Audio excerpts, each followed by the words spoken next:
He said he had nothing to offer her. Her father smiled. Then you have everything that matters. The poorest cowboy on the Rocking Pine Ranch was the only man brave enough to tell the truth, even when the truth made him look unworthy of the woman he loved. Wyoming Territory, 1888, carried a hard kind of beauty. The hills rose brown and gold beneath a wide sky, the wind never seemed to rest, and a man's name was only as strong as the work behind it. In that country stood the Rocking Pine Ranch, spread across a valley outside the town of Mercy Ridge. Its fences ran for miles. Its cattle filled the low pastures. Its barns were sound, its horses well-bred, and its owner, Elias Harrow, was known as one of the richest and sternest ranchers in that part of Wyoming. But wealth had not softened Elias. At 64, he still rose before dawn. He still checked the water troughs himself. He still noticed a loose hinge, a weak fence post, a tired horse, or a man who leaned on his shovel when he thought no one was watching. He had built the Rocking Pine out of dry grass, debt, and stubbornness. Folks in town said Elias Harrow could count cattle in a dust storm and spot a lie before it left a man's mouth. Yet there was one thing he could not control with ledgers or fences. His daughter Clara. Clara Harrow was 22, with dark auburn hair often pinned too quickly, sleeves rolled when work called, and eyes the color of green glass in sunlight. She had grown up on that ranch, not beside it. She knew the sound of a sick calf before the men did.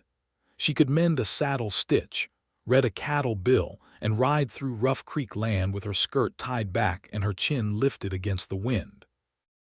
Her mother had died when Clara was 15, leaving the girl with a quiet strength that did not ask to be admired. Since then, Clara had stood at her father's side through drought, winter loss, and every neighbor who thought a daughter should smile in the parlor while men discussed land. Clara smiled when she wished to.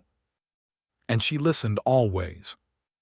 For months, Elias had watched men come calling. They arrived in polished boots with flowers wrapped in paper or with their fathers' names heavy in their mouths. Some owned land. Some had cattle.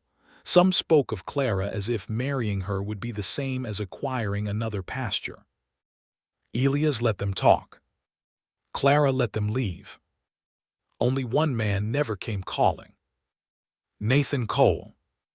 He was 29, a hired hand with no land, no savings worth speaking of, and no family name that opened doors.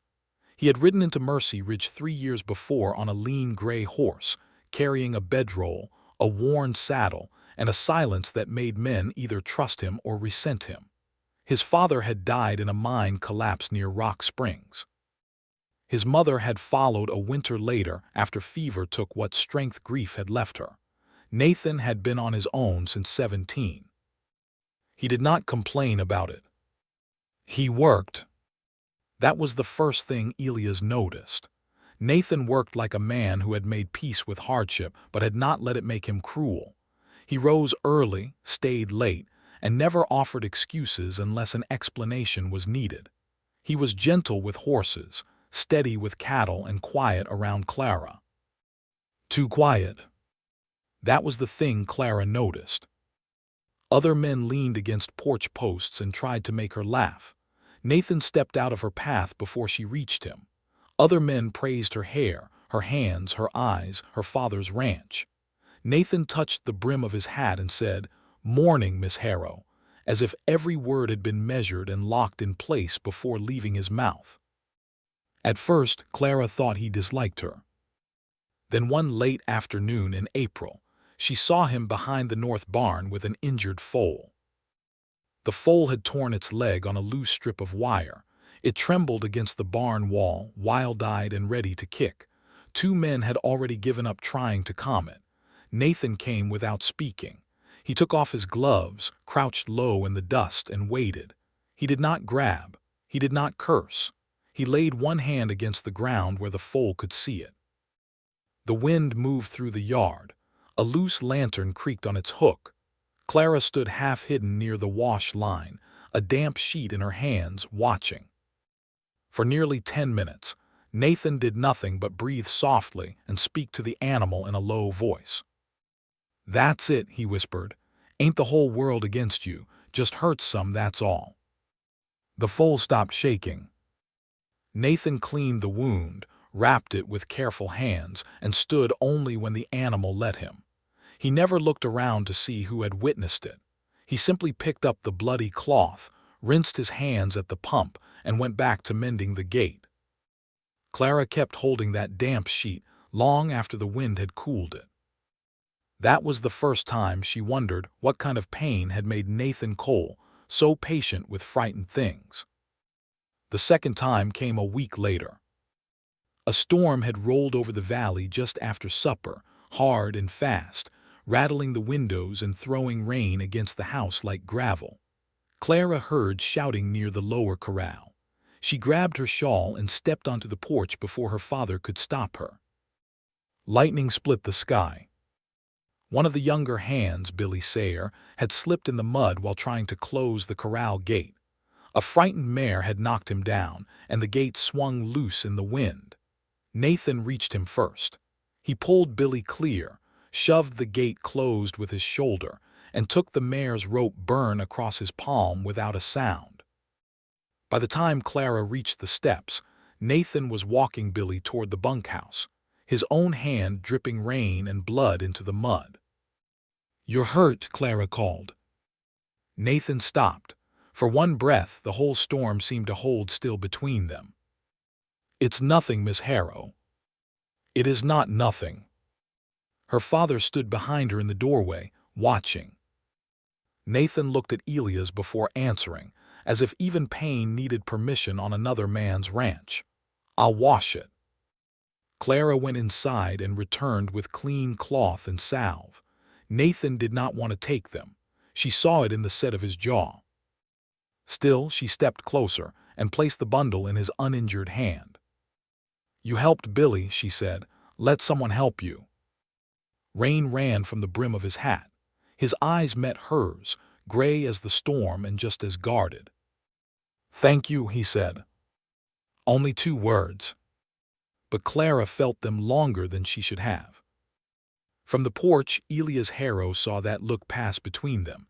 It was small, almost nothing. A young woman offering cloth, a cowboy accepting it, a hand trembling once before closing around the bundle. Small things told Elias more than grand speeches ever had. That night, after the ranch grew quiet and the storm moved east, Elias sat alone in his study. The lamp on his desk burned low. Behind him, the house creaked in the wind, old wood settling around old memories. He opened the bottom drawer and took out a brown leather notebook. For years, that notebook had held cattle counts, weather signs, and private debts owed by men too proud to see their names written in a ledger. On a clean page, Elias wrote one name: Nathan Cole. He dipped the pen again, paused, and added beneath it: "Works hard, speaks little, does not ask to be seen." Then he closed the notebook and leaned back, his hand resting over his heart. The pain had come again that morning while he was crossing the yard, sharp at first, then dull, then gone before anyone noticed. The doctor in Cheyenne had warned him plain enough. A man could own land from creek to ridge and still not bargain with time. Elias was not afraid of dying. But he was afraid of leaving Clara in the hands of a man who saw her as part of the ranch. Outside, thunder faded over the hills. Somewhere beyond the dark window, Nathan Cole sat in the bunkhouse with a bandaged palm, probably saying nothing about what it cost him to save another man. Elias looked at the closed notebook. Maybe money was not the question anymore. Maybe the question was what a man did when no reward waited for him. And before the week was over, Elias Harrow decided he would find out exactly who Nathan Cole was when no one was supposed to be watching. By sunrise, the storm had left the ranch washed clean, but it had also left behind trouble. The lower creek had swollen past its banks and pushed loose branches against the water gate. Mud covered the path behind the barn. A section of fence near the east pasture leaned hard, and one of the young calves had gone missing in the night. Elias Harrow stood on the porch with his coat buttoned to his throat, studying the valley as if the whole ranch were a page he could read. Clara came out carrying coffee in a tin cup. "You were up before the rooster," she said. "So were you." "I heard men moving." "You always hear men moving when there is trouble." Clara handed him the cup.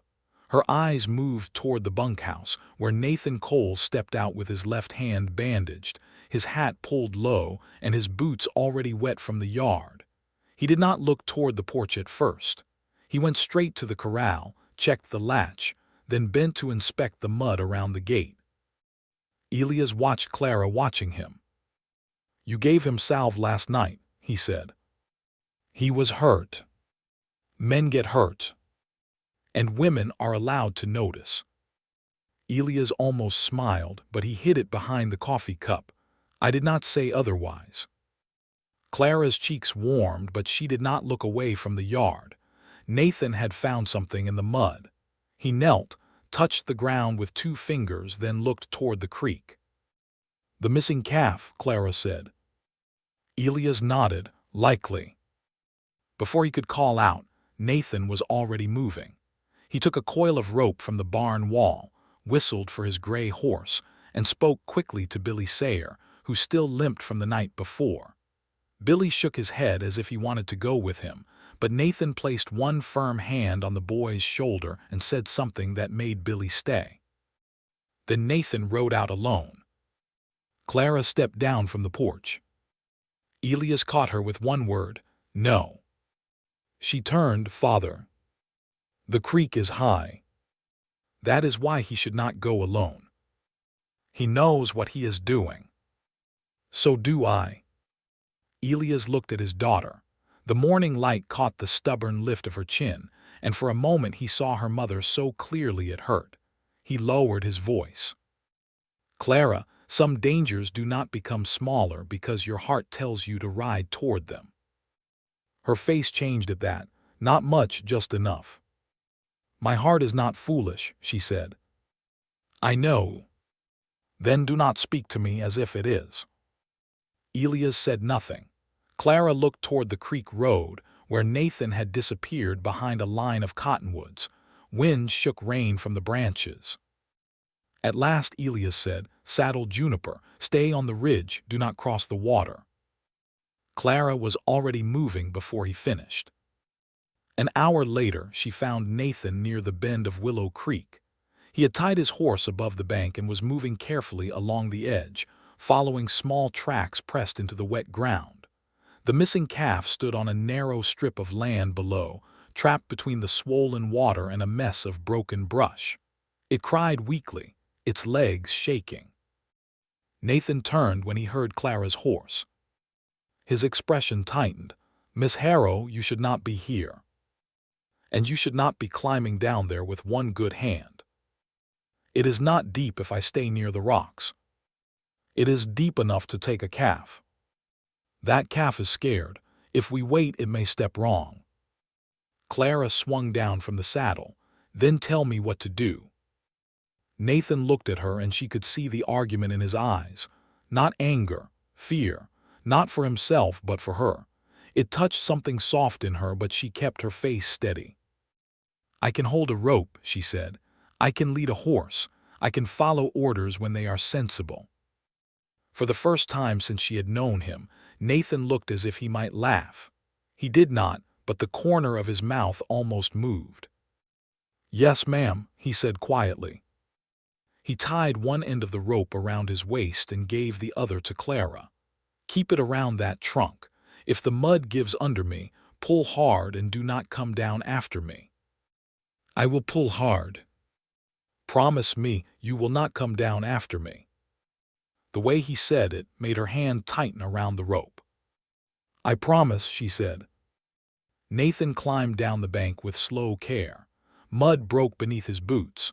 Once he slipped and Clara's breath caught so sharply it hurt her ribs, but he steadied himself against a rock. The calf cried louder when he neared it. "Izzy," Nathan murmured, Nobody is leaving you. Clara held the rope with both hands, bracing her boots in the wet grass. Rainwater dripped from the brim of her hat. The creek roared beside them, brown and restless. Nathan reached the calf. He slid the rope loose from his own waist and looped it around the animal's chest.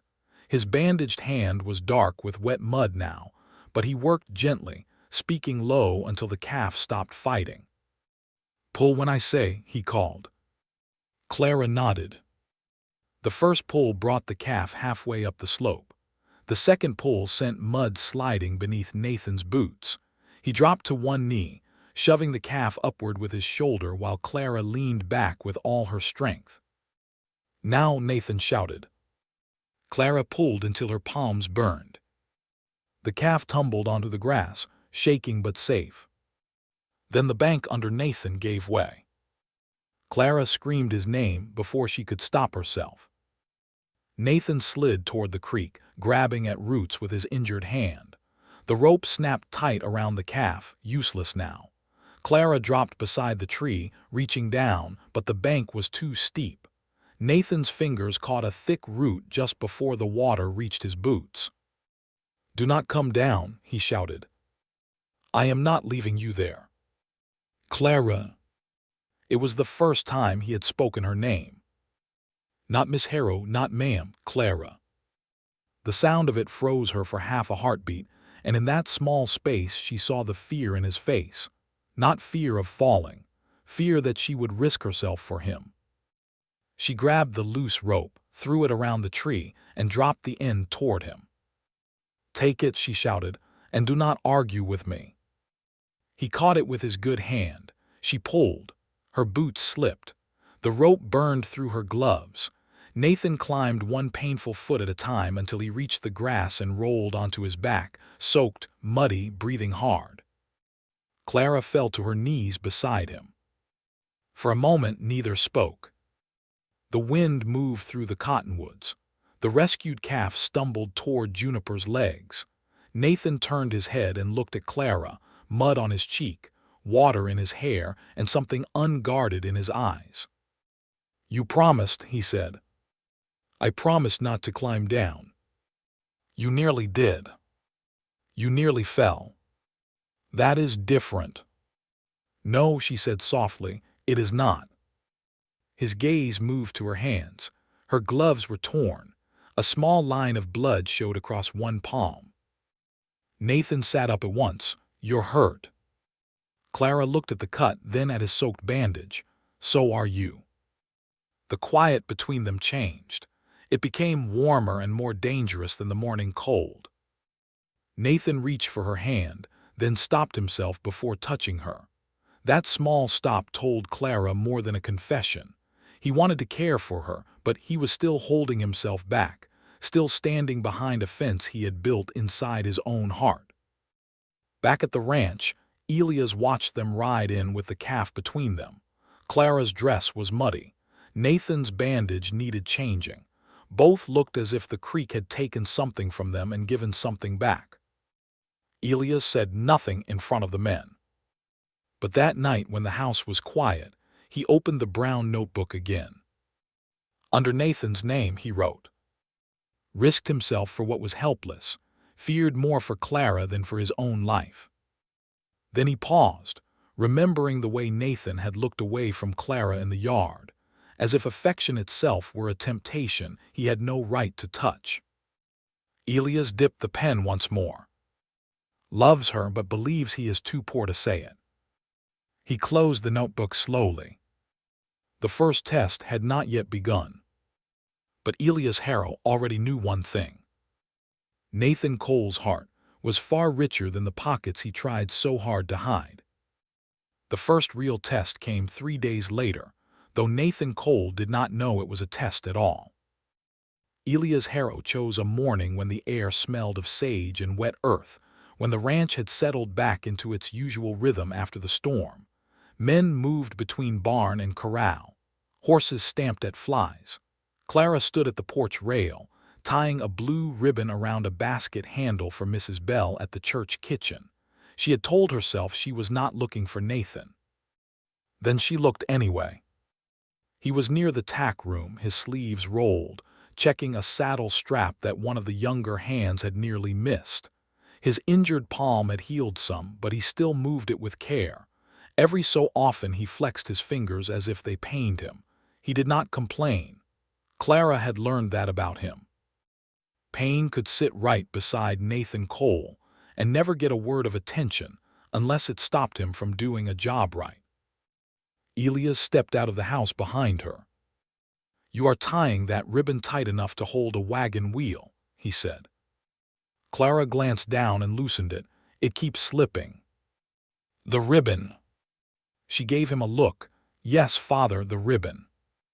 Elias only hummed, his eyes on Nathan. That afternoon, he sent most of the men out toward the west pasture, then walked into the tack room alone. From his coat pocket, he took a small leather pouch and placed it behind a folded saddle blanket on the center table. Inside were $25 in bills and coins, enough money to turn any poor cowboy's head. Not a fortune to Elias Harrow, but to a man like Nathan, it could pay a month of board, buy winter clothes, or settle debts no one else knew he carried. Elias left the pouch partly visible, as if someone had set it down in haste and forgotten it. Then he walked out and waited, where the open barn door gave him a narrow view. He did not like setting traps. That was what he told himself. Still, a father had no right to guess when his daughter's future might rest on what he guessed wrong. Men could speak sweetly in parlors. Men could tip hats and quote scripture on Sundays. But a man alone with money he needed was closer to the truth than any man standing before a preacher. Nathan entered the tack room near dusk. He had been sent to fetch a fresh bridle for a restless mare. Dust marked his shoulders. Sweat darkened the collar of his shirt. He moved with the tired care of a man near the end of a long day, but still unwilling to hurry the wrong thing. He reached for the bridle, then stopped. His eyes fell on the leather pouch. Elias watched from the shadow beyond the door. Nathan looked toward the yard. No one was near. The other men were moving cattle beyond the pens. Clara had gone to the church kitchen with her basket. The house windows reflected only sky. Nathan picked up the pouch. He felt its weight in his hand. For a moment, he did not open it. His jaw tightened, and Elias saw something pass over his face that was not greed but memory. A hard memory. The kind that came from years when $25 meant whether a man ate well or not at all. Nathan loosened the string. He counted the money. Then he stood still. The barn was quiet except for the soft shifting of horses and the wind brushing straw along the floor. Nathan looked down at those bills for longer than Elias expected, long enough for Elias to feel his own chest tighten. Then Nathan closed the pouch, tied it, and walked straight out of the tack room. Elias stepped back before he was seen and crossed toward the water trough, as if he had only just arrived. "Mr. Harrow," Nathan called. Elias turned. "Something wrong?" Nathan held out the pouch. "Found this in the tack room. It was half tucked under a blanket." Elias looked at the pouch, then at Nathan's face. "Is that so?" "Yes, sir." "You counted?" "I did." "Why?" Nathan did not flinch at the question. "So when I handed it over, I could say what was inside." "How much?" $25. Elias took the pouch. Could have belonged to any man here. "I thought of that. Yet you brought it to me. You own the room. If it belongs to someone else, they'll come asking you."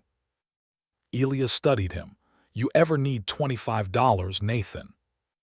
The question hung between them. Nathan's eyes moved once toward the hills, then back. "Most men working wages need $25, sir." "That is not what I asked." "No," Nathan said quietly. "I suppose it is not." Elias waited. Nathan took off his hat. It was an old habit of respect, but this time it also seemed to give his hand something to do. "Yes, sir. I need money. I have needed it before. Likely I will need it again. But needing a thing does not make it mine. The answer was plain, not decorated, not spoken to impress. Elias felt the strange ache of relief and shame together. Relief because Nathan had given the answer he hoped for. Shame because he had forced the young man to prove what perhaps had already been clear. Still he nodded. Good. Nathan put his hat back on. Anything else, sir? No, go on. Nathan walked away. Elias held the pouch in his palm until the leather warmed under his fingers. That evening, Clara returned from Mercy Ridge with flour on her sleeve and church gossip she did not intend to repeat. She found her father in his study, the door half open, his lamp already lit. He was writing. Accounts, she asked. Elias closed the notebook before she could see the page. Of a sort.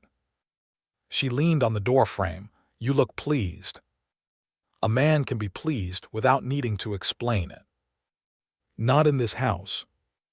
He looked at her over his spectacles. You learned that from your mother. I learned many useful things from her. Elias set the pen down. How was Mrs. Bell? Certain the church roof will fall before Sunday, though it has stood through 15 winters. Then we should all prepare for disaster. Clara smiled, but it faded when she saw his hand press against his chest. It lasted only a moment. He thought she missed it. She did not. Father, I am fine. That is what people say when they do not want to answer. I am tired, Clara. She entered the room. You have been tired more often. Elias leaned back slowly. A man my age is allowed to be tired. A man your age with a stubborn heart is allowed to tell his daughter the truth. His face softened, but only at the edges. My heart has always been stubborn. That is not an answer. No, he said, it is not. For a moment he looked older than he had that morning. The lamplight showed the deep lines beside his mouth, the gray in his beard, the weight he carried but rarely named. Clara crossed to him and placed her hand over his on the desk. Do not hide things from me because you think it is kindness, she said. Elias looked at her hand. I am trying to put things in order. The words were simple, but they struck her harder than if he had shouted. What things? The ranch, the papers, the future. My future. His silence answered too quickly. Clara pulled her hand back. Is that what this is? The men coming by, the questions, the way you look at every hand on this ranch as if you are measuring him. Elias did not deny it. Her eyes sharpened. I am not a piece of land to be transferred. No, Elias said, and his voice carried a force that stopped her. You are the only living thing I have loved more than this land. That is why I am careful. Clara's anger trembled, then softened into fear. Are you dying? Elias held her gaze. Outside, a horse shifted in the dark. The wind moved the porch lantern, and its light swung across the window like a restless thought. Not tonight, he said. Tears filled her eyes, but she held them back with the same pride he had given her. That is another answer that is not an answer. He reached for her hand again. This time she let him take it. I saw the doctor in Cheyenne, he said. He says my heart is wearing down. Maybe slow, maybe faster, he does not know. Clara turned her face away, but not before he saw the pain break across it. I should have been told. I know. When? 2 months ago. She closed her eyes. Elias waited for anger. It came but quietly. You had no right to carry that alone. I carried worse. You had, mother. At that, Elias looked toward the window. Clara regretted the words as soon as they left her, but they were true, and truth had always been their family's hardest habit. He nodded once. Yes, I did. Silence settled between them, the kind that did not heal but opened a door. At last, Clara whispered, And now you are looking for someone to leave me with. I am looking for a man who will stand beside you, not over you. I may already know what kind of man I would choose." Elias looked at her. She did not say Nathan's name. She did not need to. Her father looked down at the closed notebook, then back at her. "Then I hope he proves worthy of what you already see." Clara turned toward the door, shaken, hurt, and strangely afraid of hope. Before she left, Elias added, "Clara." She paused. "If a man tells you he has nothing to offer, listen carefully. Sometimes that means he is empty. Sometimes it means he has never been taught the value of what he carries." Clara stood very still. Outside, across the yard, Nathan Cole walked alone beneath the lantern light, unaware that a leather pouch, a father's failing heart, and a daughter's quiet love had just moved his life one step closer to a truth he was not ready to face. If this moment touched your heart, stay with the story, because Nathan's honesty has only opened the first door.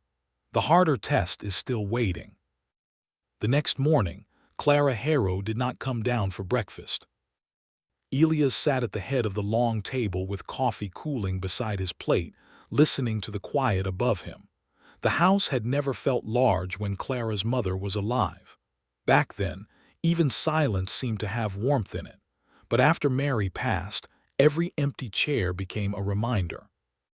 Clara had filled much of that emptiness with her footsteps, her questions, her soft humming in the kitchen, her sharp words when she thought her father was being foolish.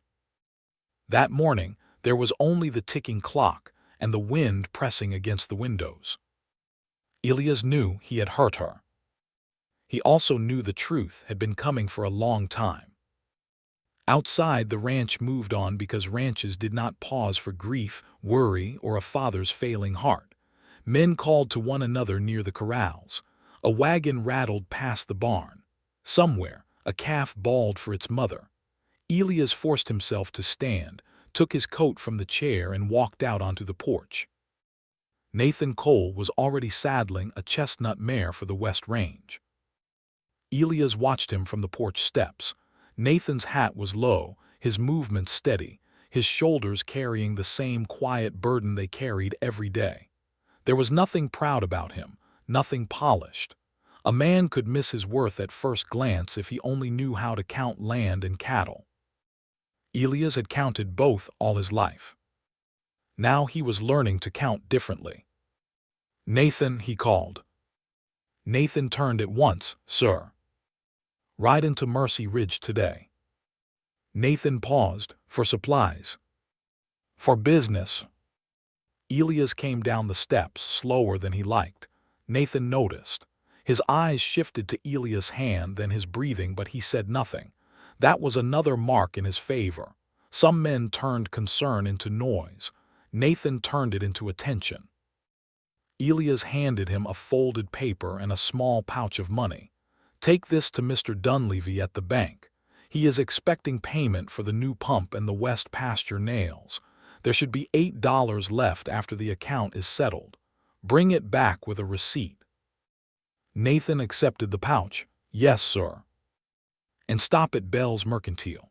Mrs. Bell has the sewing needles Clara ordered." Nathan's fingers tightened, almost invisibly, around the pouch. Elias saw it. "You can manage both errands, I trust." "Yes, sir." "Good. Leave after you eat." "I already ate." "Of course you did." Nathan looked toward the upper window of the house just once. It was quick, but not quick enough. Elias followed the glance and saw the curtain move. Clara was watching. Nathan looked away, face guarded. "Will Miss Harrow need anything else from town?" Elias could have answered easily. Instead, he studied the young man's face. "You may ask her yourself." Nathan went still. The horse shifted beside him, the stirrup tapping softly against leather. "I do not think that would be proper, sir." Standing in a yard and asking a woman whether she needs something from town is not improper. Nathan swallowed. "No, sir." But Nathan looked down at the reins in his hand. Some things look different when the man asking has nothing. Elias felt the words settle in him like dust after a hard ride. There it was again. That same careful fence Nathan kept building between himself and Clara. Elias stepped closer. A man with nothing does not always know what he has. Nathan's eyes lifted. "Sir." "Ride to town," Elias said. "Settle the account, bring back the receipt." Nathan nodded, though confusion still rested in his face. "Yes, sir." Before he left, he walked toward the house. He stopped at the bottom of the porch steps, removed his hat, and looked up at the window where Clara's curtain had fallen still. "Miss Harrow," he called, respectful and quiet. For a moment, no answer came. Then the front door opened. Clara stood there in a pale brown day dress, her hair braided over one shoulder instead of pinned up. Her eyes were tired but clear.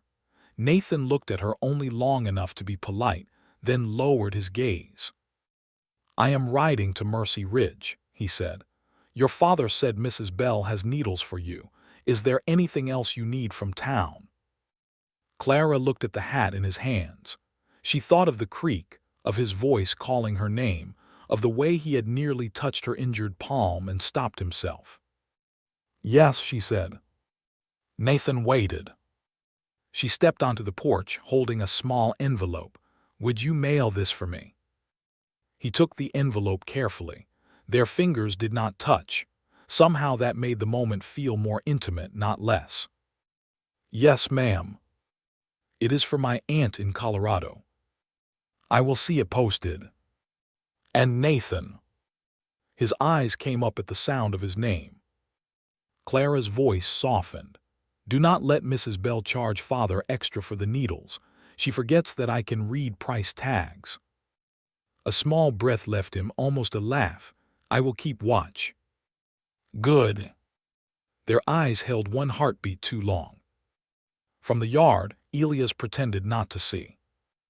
Nathan rode out under a pale morning sky, the bank pouch inside his coat and Clara's letter tucked carefully in his vest pocket. The ride to Mercy Ridge took an hour across open ground. The road bent past cottonwoods, over a stony rise, then down into a town of wooden storefronts, hitching posts, and dust that never fully settled. Mercy Ridge was small enough that everyone knew who had bought sugar, who had missed church, and who had ridden in with a face too solemn for ordinary errands. Nathan tied the chestnut outside Bell's Mercantile first. He had no wish to linger at the bank. Banks always made him feel the thinness of his pockets. Inside the store, Mrs. Bell stood behind the counter, round-faced, silver-haired, and sharp-eyed enough to notice trouble before trouble introduced itself. "Well now," she said, "Nathan Cole, Elias Harrow sending his quietest man into town." "Yes, ma'am. I came for Miss Harrow's sewing needles." At Clara's name, Mrs. Bell's mouth curved. "Did you now?"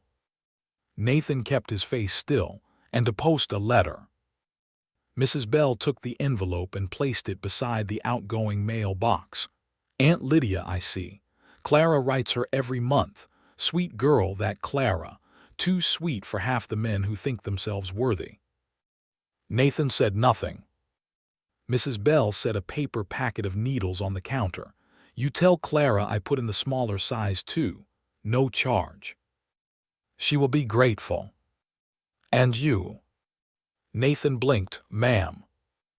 "Are you grateful?" "I have no use for sewing needles." Mrs. Bell laughed. "Mercy, you do speak plain." He paid, took the packet, and turned to leave. But two men blocked the doorway.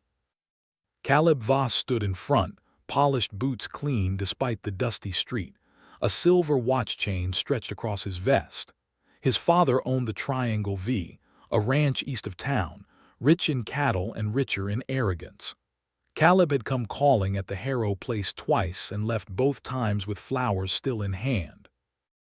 Beside him stood Roy Fitch, who laughed whenever Caleb expected him to. "Well," Caleb said, looking Nathan up and down. Harrow sends his hired hands shopping now.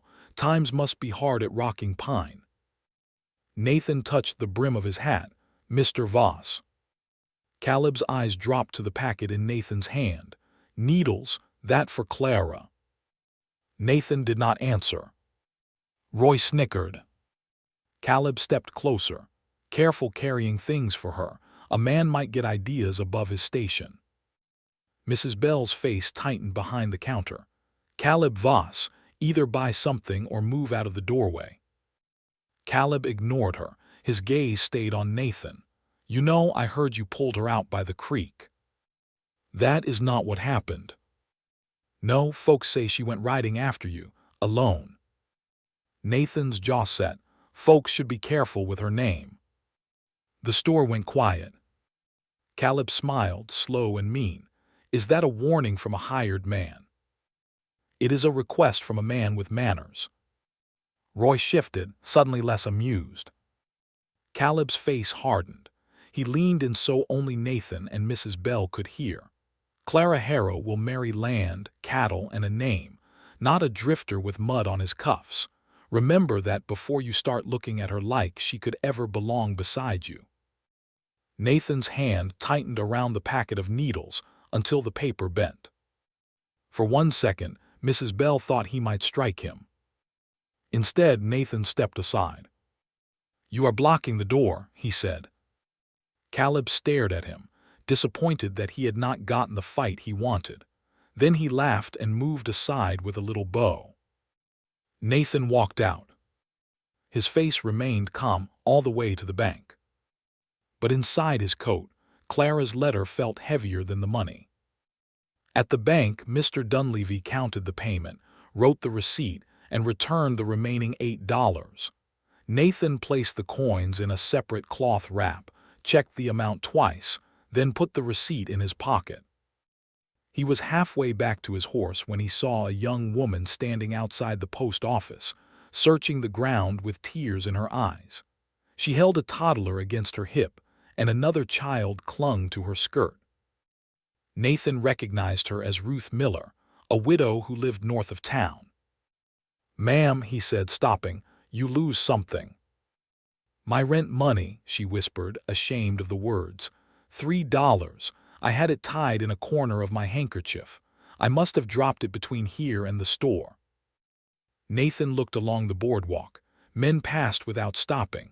A wagon rolled by, dust lifted in little turns. He thought of the $8 in his pocket. Not his money. Not his choice.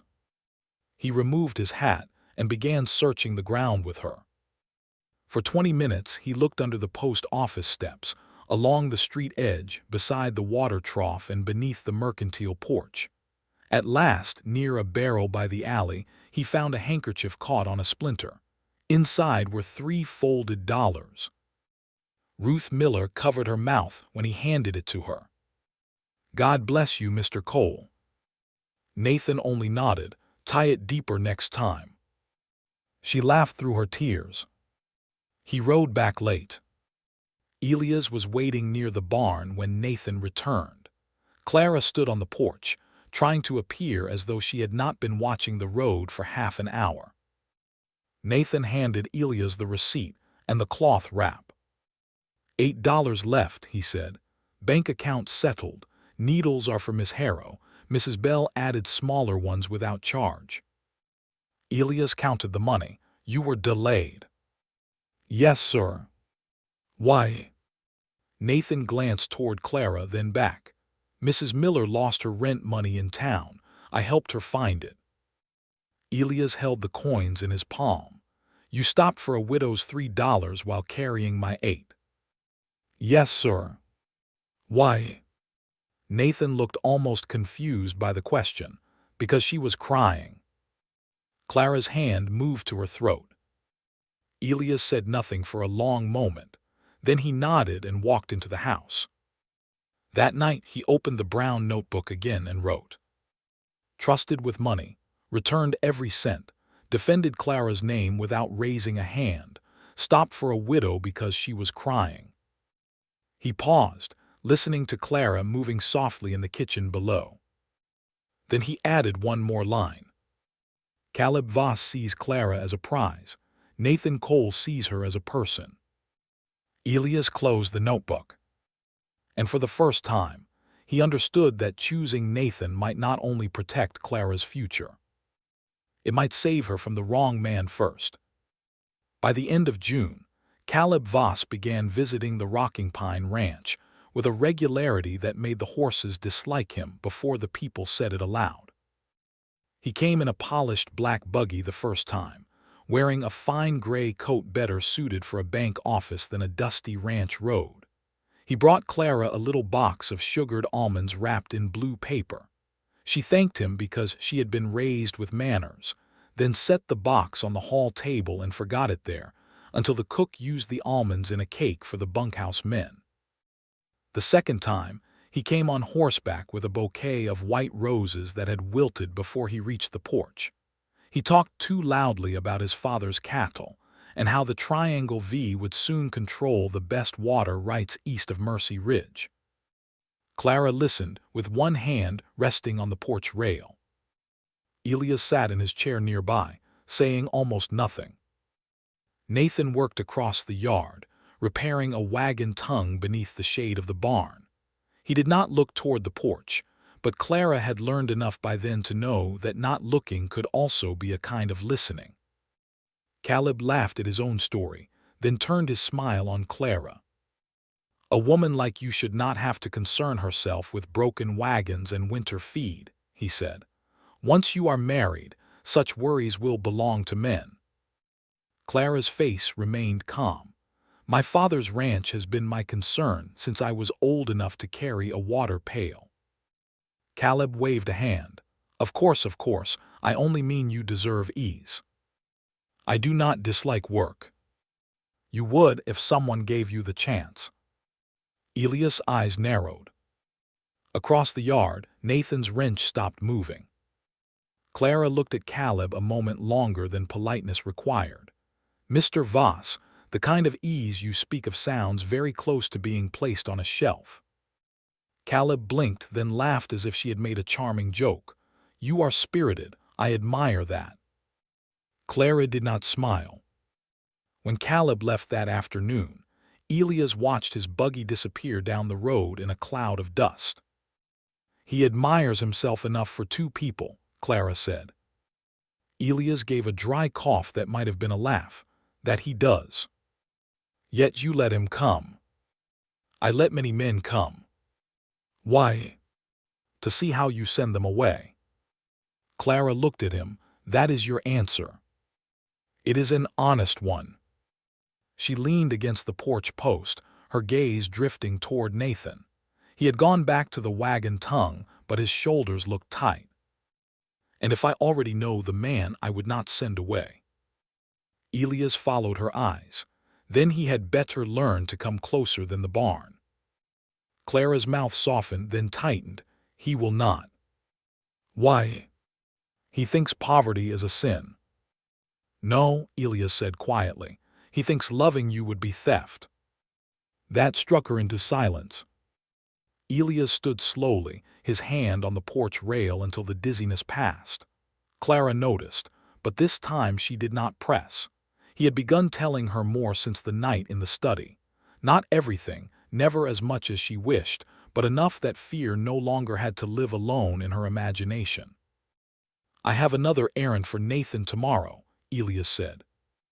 Clara looked at him sharply. "Another test." Her father did not answer at once. "Father," Elias turned to her, "would you rather I not know?" "I would rather Nathan not be treated like a horse you are thinking of buying." "That is not what I am doing." "Is it not?" His eyes softened with pain.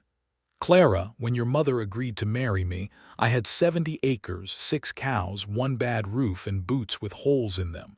Her father said I could not support a wife. He was almost right." Clara had heard pieces of that story before, but never with that look in her father's eyes. "I promised your mother I would build something worthy of her," Elias continued. "For years, I thought the ranch was proof I had kept that promise. but near the end, when she was ill, she told me something I have never forgotten. She said, "Elias, I never loved the land. I loved the man who came home tired and still remembered to be gentle." Clara's eyes filled. Elias looked toward the barn. "I am not testing Nathan to see whether he is rich enough. I am testing whether hardship has left him gentle." That evening, the ranch gathered in the bunkhouse for supper because the cook had made too much stew and declared she was tired of carrying pots between buildings. Clara came with a basket of cornbread. Elias came later and sat near the door, wrapped in his coat though the evening was warm. Nathan sat at the far end of the table with Billy and two older hands. When Clara entered, he stood. No one else did at first. Then every man seemed to remember his manners and pushed back their chairs. Clara placed the basket on the table. "Sit down before the stew gets cold." The men laughed softly and obeyed. Nathan remained standing until she glanced at him. "You too, Mr. Cole," she said. His ears colored faintly. "Yes, ma'am." For the first time, Clara allowed herself to sit at the bunkhouse table. Elias watched the men shift in surprise, not because Clara did not know them, but because lines were lines on a ranch, and everyone knew where they lay. She sat across from Nathan. The room filled with sounds of bowls, spoons, boots scraping the floor, and rainwater dripping from coats hung by the stove. Clara spoke with Billy about his limp, with old Tom about the church roof, with the cook about the cake made from Caleb's forgotten almonds. Nathan ate quietly, eyes on his bowl. Halfway through supper, Billy grinned and said, "Mr. Cole, tell Miss Harrow about the time you rode that mule through Sheridan." Nathan gave him a look. "No." Clara turned with interest. "A mule." "It was not worth telling." Old Tom barked a laugh. "That means it is worth telling twice." Billy leaned forward. He took a job driving a supply wagon, but the team spooked, and this mule-named Preacher was the only animal left standing. Nathan climbed on that mean thing with no saddle and rode him 2 miles into town, holding a sack of coffee under one arm. Clara tried not to smile. Was the coffee important? "To the man paying me," Nathan said. "Did the mule enjoy town?" "No, ma'am, nor did town enjoy the mule." The table broke into laughter.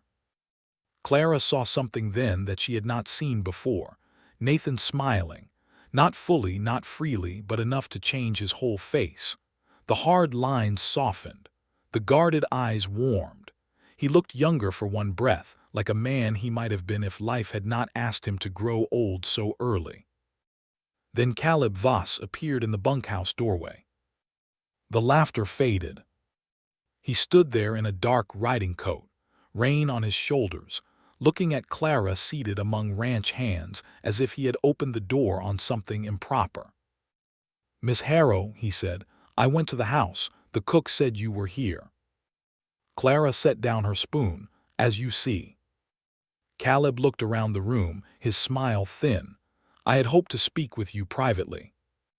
"This is supper." "It will only take a moment."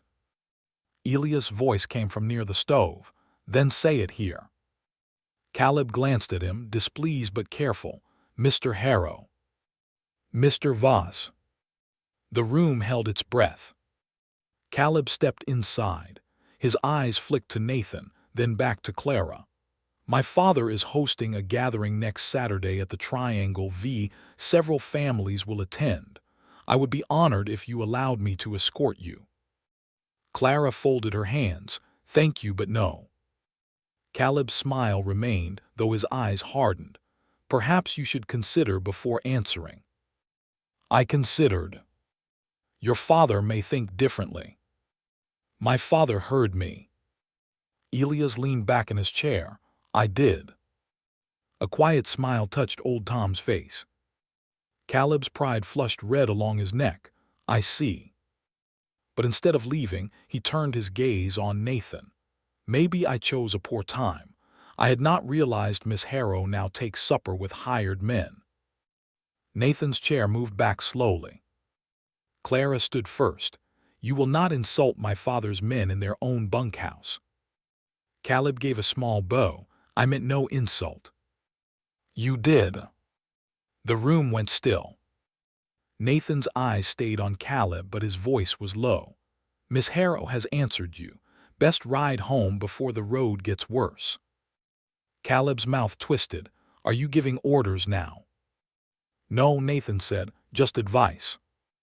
From a man who owns nothing. Nathan did not move. Clara saw the words hit him, not because they were new, but because they were already living inside him. Elias saw it too. Caleb stepped closer. Tell me, Cole, when you sit across from her, do you forget what you are, or does she? Nathan's hand closed once at his side, then opened. He looked at Clara, and what she saw in his face nearly broke her heart. Shame, not because he had done wrong, but because Caleb had dragged his hidden fear into the light where everyone could stare at it. Nathan picked up his hat. You are right about one thing, he said to Caleb. I own nothing worth boasting of. Clara whispered, Nathan. He looked at her only once. Good night, Miss Harrow. Then he walked out into the rain. Caleb stood satisfied, believing he had won. Elias rose from his chair. The room changed with that movement. Every hand knew Elias Harrow did not stand without purpose. Mr. Voss, Elias said, voice quiet. Caleb turned, Sir. You will leave my ranch now. Caleb's face stiffened. Because of him. Because of you. I only spoke truth. No, Elias said. You spoke value as if you knew the price of a man. That is not truth. That is ignorance wearing good boots. A few men lowered their eyes to hide their smiles. Caleb looked at Clara, but she had already turned away from him. He left in the rain without another word. For a long moment, no one moved. Then Clara walked to the doorway and looked out. Nathan was crossing the yard alone, shoulders bent slightly against the weather, the lantern light catching on the rain around him. She wanted to follow. She did not know whether he would let her. If you believe one cruel word can wound more deeply than a storm, stay with this story. Because sometimes love begins when someone finally sees the hurt a quiet man has been carrying alone. That night, Elias opened his notebook and wrote with a heavier hand than before. Did not fight when insulted, protected Clara's dignity before his own. Caleb Voss is dangerous because he mistakes pride for worth. Then he stopped. Rain tapped the study window. Clara's footsteps moved across the hall, then faded toward the back door. Elias did not call after her. Some tests belonged to fathers. Some truths had to be spoken by the heart itself. Clara found Nathan behind the horse barn, where the rain fell softer. He stood beneath the narrow roof overhang, one shoulder against a post, hat in his hands. The yard lanterns threw gold patches across the mud, but most of him stayed in shadow.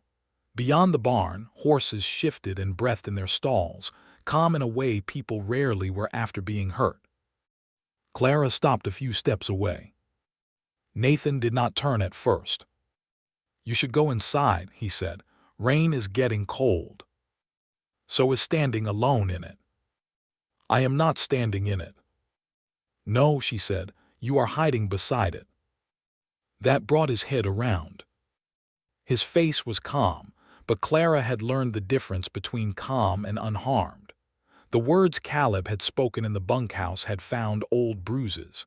She could see it in the way Nathan held himself, too still, as if any movement might reveal too much. I did not mean to embarrass you, he said. She blinked. Embarrass me. Sitting there at the table, I should have left sooner. Nathan Cole, if you say one more thing that makes Caleb Voss sound right, I may lose patience with you. He looked down at his hat. I do not care what he thinks. Yes, Clara said softly. You do. Not because he matters, but because he said what you already tell yourself. The rain filled the silence between them. Nathan's hand tightened around the brim of his hat. Your father pays me wages. My father pays many men wages. I sleep in the bunkhouse. And I sleep in the big house. That does not make my heart wiser than yours. He looked at her then, truly looked at her, and the pain in his eyes was so open that Clara almost stepped back from it. You should not speak that way to me, he said. Why? Because I may start believing I have a right to hear it. The words were quiet, but they struck with all the force of a confession. Clara took one step closer. Mud pressed around the hem of her dress. And would that be so terrible? Nathan laughed once without joy. For me, no, for you, maybe. You do not get to decide what is terrible for me. I know what people would say. People say plenty. Most of it blows away by morning. Not all of it. Clara folded her arms against the cold. Then let them say Nathan Cole works hard, speaks truth, saves frightened calves, helps widows find lost rent money, and stands between a woman's name and a man's insult without raising his fist. Nathan stared at her. She had not meant to say so much. Yet once truth began moving, it did not always stop where pride wished it would. His voice lowered. Your father told you about Mrs. Miller. No, I heard Mrs. Bell telling the cook. Mrs. Bell tells news the way church bells tell time. That almost drew a smile from him, but it faded quickly. Miss Harrow, he said. My name is Clara. His jaw tightened. She stepped closer again. You said it at the creek. That was different. Yes, you thought you were about to fall into the water. I was trying to keep you from climbing down after me.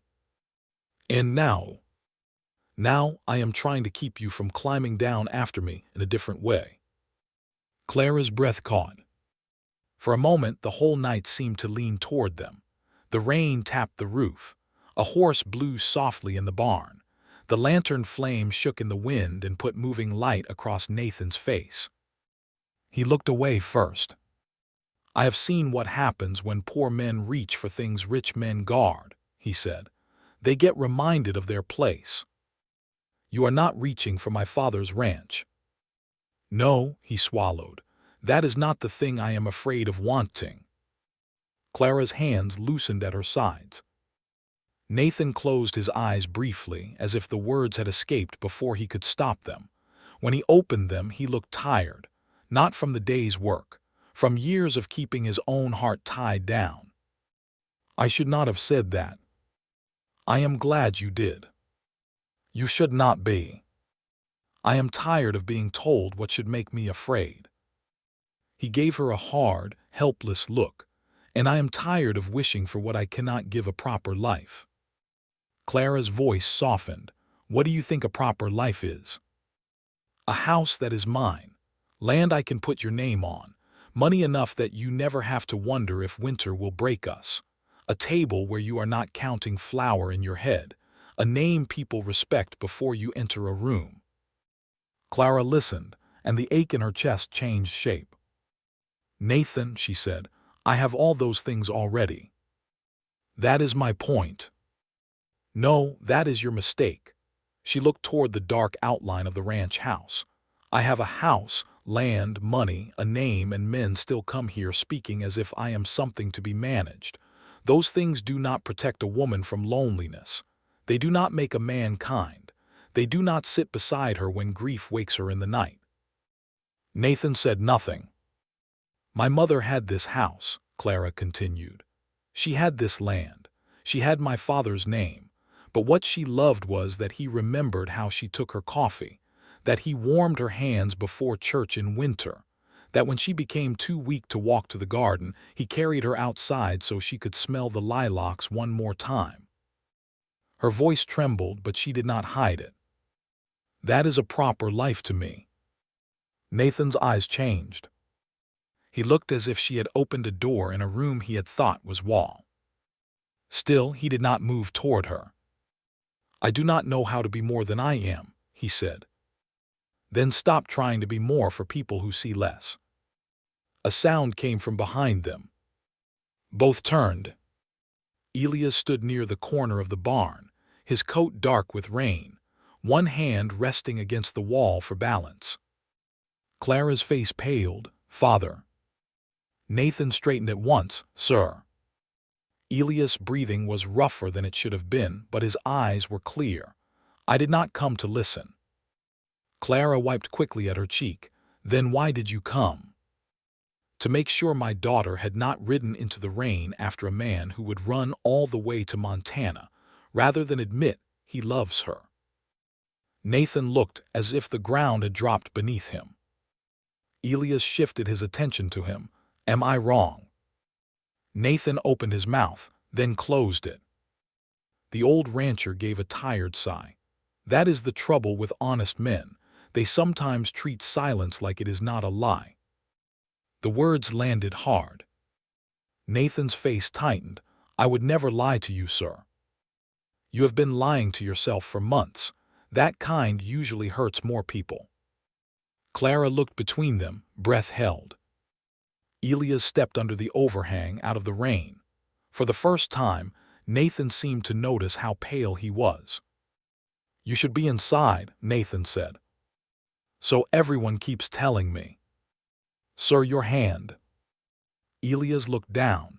His fingers had pressed hard against his chest. He lowered them slowly. Clara moved to him at once. "Father, enough, come inside." "In a minute."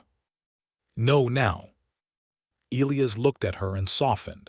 "You sound like your mother when you are frightened." "I am frightened." That quiet truth stripped all argument from his face. Nathan stepped forward. "Let me help." Elias studied him for one long second. Then he placed a hand on Nathan's shoulder. It was not much weight, but Nathan felt it like a trust. Together they walked the old man back across the muddy yard, Clara beside them with one hand ready at her father's arm. No one spoke. The ranch house glowed ahead, warm and yellow against the wet dark. Behind them, the barn lantern swung in the wind like a small star trying to stay lit. Inside, Clara made Elias sit near the kitchen stove.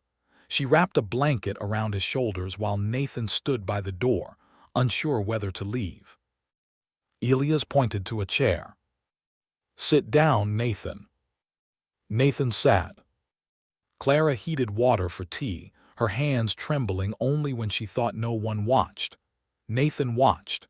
He noticed the spoon shake against the cup, noticed how she turned away to hide it, noticed how fear made her quieter instead of louder. Elias noticed Nathan noticing. After a while, the old man spoke. "There is a matter I have not told the men." Clara turned. "Father."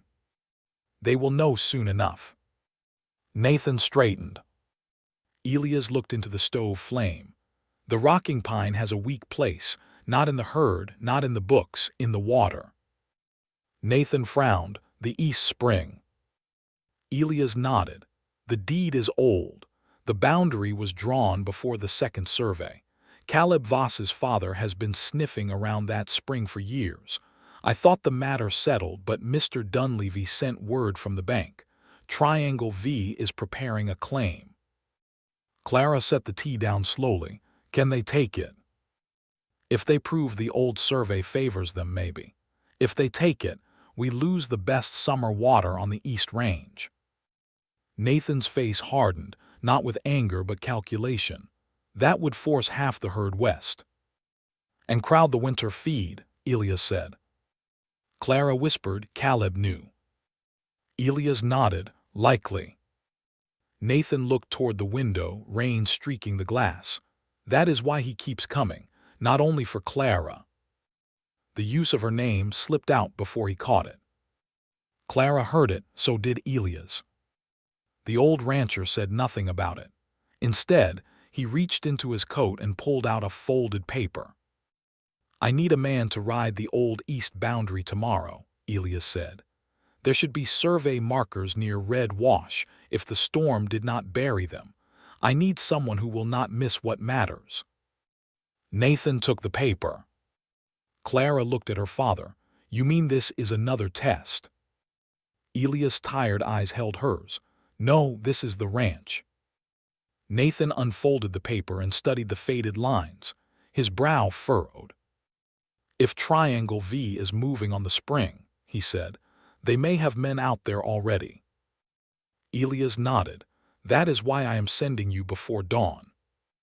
Clara's worry sharpened. Alone. Nathan looked at her. The room held the answer before anyone spoke it. Yes, Elias said. Clara turned away, but not before Nathan saw fear cross her face. Outside, the rain began falling harder. And by morning, Nathan Cole would ride toward the one piece of land that could decide the future of the ranch, the pride of Caleb Voss, and the love he still believed he had no right to claim. Nathan Cole rode before dawn with a rifle in its saddle sheath, Elias Harrow's old boundary paper tucked inside his coat, and Clara's fear following him like another horse on the trail. He had seen it in her face the night before.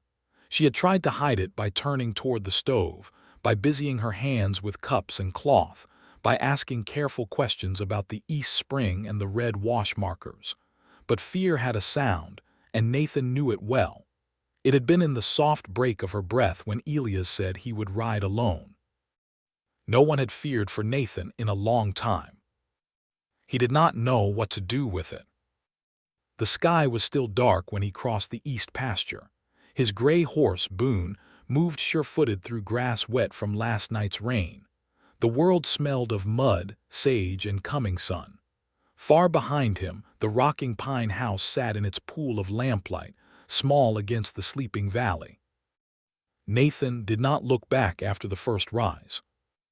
If he looked back too often, he might think of Clara standing at the kitchen window. And if he thought of her too long, he might start wanting the kind of future he had spent a year telling himself not to want. The East Spring lay beyond Red Wash, where the land dipped into dry gullies and broken stone. In summer, that spring kept the rocking pines cattle alive when the lower creek ran thin. Nathan understood its value. Every man who had worked cattle in Wyoming understood water was more than water. It was life, money, power, and sometimes war dressed in legal words. By the time the sun lifted, Nathan had reached the first old marker. It was not much to see. A weathered post half buried near a crooked juniper, its top worn smooth by years of wind. He dismounted, brushed mud from the base, and compared its position to Elias' paper. The mark matched. He wrote it down in the small notebook Elias had given him. First marker standing, north of crooked juniper, matches old map. Then he moved on. The second marker took nearly an hour to find. It had fallen into grass near a washout, but the iron pin beneath it was still set in stone. Nathan knelt, cleared dirt with his knife, and felt a strange steadiness settle in him. This was not only fence work. This was not only an errand. This was the kind of work that held a place together after men with polished boots tried to pull it apart. He thought of Caleb Voss standing in the bunkhouse doorway, speaking as if Clara were a prize waiting for the richest hand. Nathan's jaw tightened. He had walked away that night because fighting Caleb would have dirtied Clara's name, but walking away had not stopped the shame. It had followed him into the rain, into the barn shadow, into the quiet where Clara had found him. You think loving you would be theft. Elias had said it plain. Nathan hated how true it was. Near noon, he found hoofprints in the damp soil. 3 horses. Fresh. He crouched beside them and rested one hand on the ground. The tracks cut across rocking pine land, moving toward the spring, not drifting, not lost, heading there with purpose. Nathan rose slowly. Boone lifted his head, ears forward. I see it, Nathan murmured. He mounted and followed at a distance, keeping low ground where he could. The land opened ahead into a shallow basin ringed with red stone. Cottonwoods marked the spring, their leaves bright in the sun. Water moved there even in dry months, clear and cold, spilling from rock into a narrow pool before running west toward rocking pine pasture. 3 horses stood tied beneath the trees. Nathan stopped behind a ridge and looked down. Caleb Voss was there. So was Roy Fitch. The third man Nathan did not know. He wore a dark coat and carried a survey chain over one shoulder, papers stuck from his satchel. A lawyer or surveyor, maybe both, the kind of man who could change a life with ink and never get dust on his sleeves. Caleb crouched beside a marker stone near the spring. Roy stood lookout, bored and chewing on a grass stem. The surveyor pointed to the ground and said something Nathan could not hear. Then Caleb took a pry bar from his saddle. Nathan went cold. Caleb jammed the bar beneath the marker stone and leaned his weight against it. The stone shifted. Nathan was moving before he decided to move. He rode down the slope at a hard trot, not fast enough to look wild, not slow enough to be ignored. Roy saw him first and straightened. Caleb turned, pry bar still in hand. Nathan stopped 10 yards away and dismounted. "Move away from that marker," he said. Caleb's eyes narrowed, then he smiled. "Cole, does Harrow send you to bark at stones now?" Nathan tied Boone's reins loosely to a bush and walked closer. "That marker belongs where it sits." The surveyor adjusted his hat. "This is a disputed boundary. Not so disputed that it needs moving when no one is watching." Roy stepped forward, careful. Nathan looked at him once and Roy stopped. Caleb laughed under his breath. "You have grown bold since Miss Harrow started taking supper in the bunkhouse." Nathan's face did not change, but something in his eyes did. "Leave her name out here." "Or what?" "Or I will keep asking politely until you shame yourself further." The surveyor looked between them. "Gentlemen, I was hired to verify an old line, nothing more." Nathan pointed to the pry bar. "Then verify it before he moves it." Caleb's smile faded. "You calling me a liar?" "I am saying honest men do not pry up boundary stones before witnesses arrive." The basin went quiet except for the spring running over rock. Caleb stepped closer, lowering his voice. "You are still just a hired hand. You have no claim here." Nathan pulled Elias' paper from his coat and unfolded it. "I have a map, 2 marker notes and eyes." The surveyor's expression changed at the sight of the old paper. "Where did you get that?" "From the owner of Rocking Pine." Caleb snatched for it. Nathan moved it back before he could touch it. "No." Roy shifted again, but Nathan did not look away from Caleb. For a moment the air felt sharp enough to cut. Nathan knew how easy it would be for Caleb to push the matter into violence. One shove, one insult, one hand too close to a gun. Men had died over less, and then the truth would be buried under who drew first.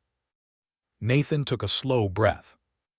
He thought of Clara's cut palm at the creek, of her telling him that land and money did not protect a woman from loneliness. He thought of Elias, pale by the kitchen stove, handing him this paper with trust in his tired eyes. He folded the map and placed it back inside his coat. "Mr. Voss," Nathan said, voice steady, "I am going to write down what I saw. I am going to mark where each stone stands. I am going to bring it to Mr. Harrow and to the land office in Cheyenne if need be. If you move that marker now, you will be moving it after I saw you try." Caleb stared at him. The surveyor stepped back from the stone. "I want no part in moving markers." Caleb turned on him. "I hired you. You hired me to survey, not to answer for tampering." Roy muttered, "Caleb, maybe leave it." The anger in Caleb's face did not disappear. It changed into something more careful, more dangerous. He tossed the pry bar down. "This is not finished, Cole." "No," Nathan said, It is not. Caleb stepped close enough that Nathan could smell tobacco on him. You think Harrow will give you that girl because you fetch papers and stand straight? Nathan said nothing. Caleb's voice dropped. Even if he does, you will always know she married beneath herself. The words hit their mark. Nathan felt them. He did not show it. Instead, he looked toward the spring. Maybe, he said quietly, but if she ever does choose me, it will not be because I tried to steal water from her father. Caleb's face flushed dark. Nathan turned away first, not because he feared Caleb, but because some men could only be beaten by refusing to become like them. He spent the next 2 hours marking every boundary point around the spring. He wrote carefully. He measured steps.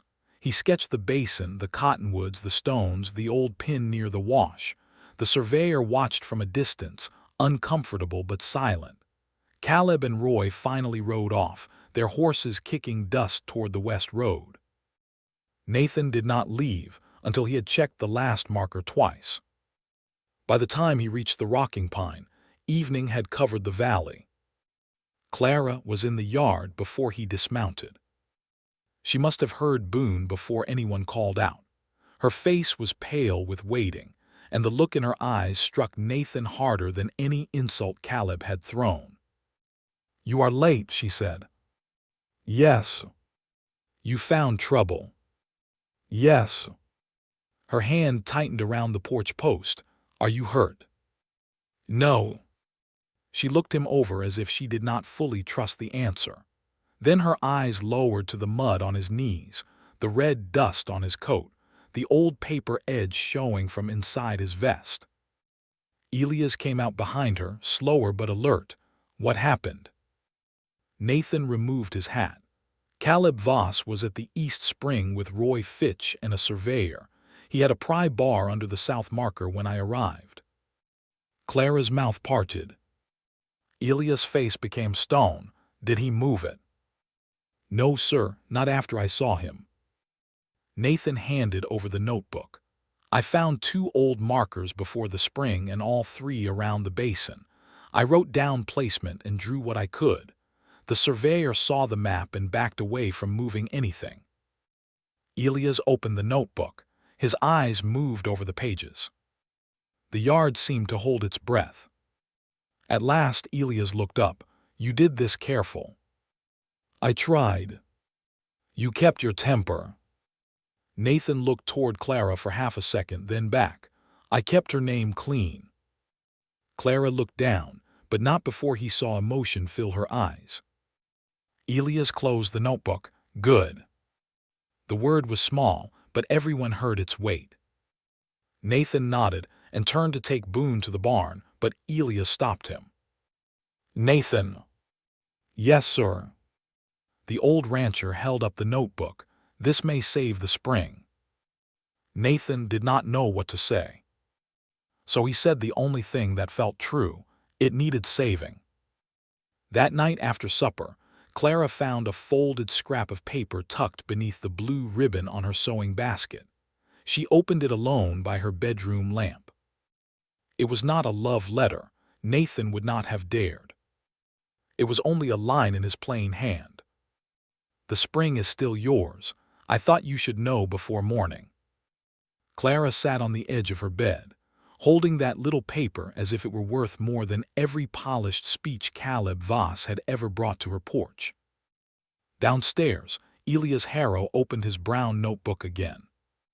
His hand trembled more than usual as he wrote. "Protected the spring, protected Clara's name, faced Caleb without pride, records truth better than men with schooling." He paused, then added, "The man is poor only in money." Outside, the wind moved across Wyoming in the dark. And beyond the east pasture, Caleb Voss rode home with a wounded pride, a failed plan, and a new hunger to break the man Clara Harrow was beginning to love openly.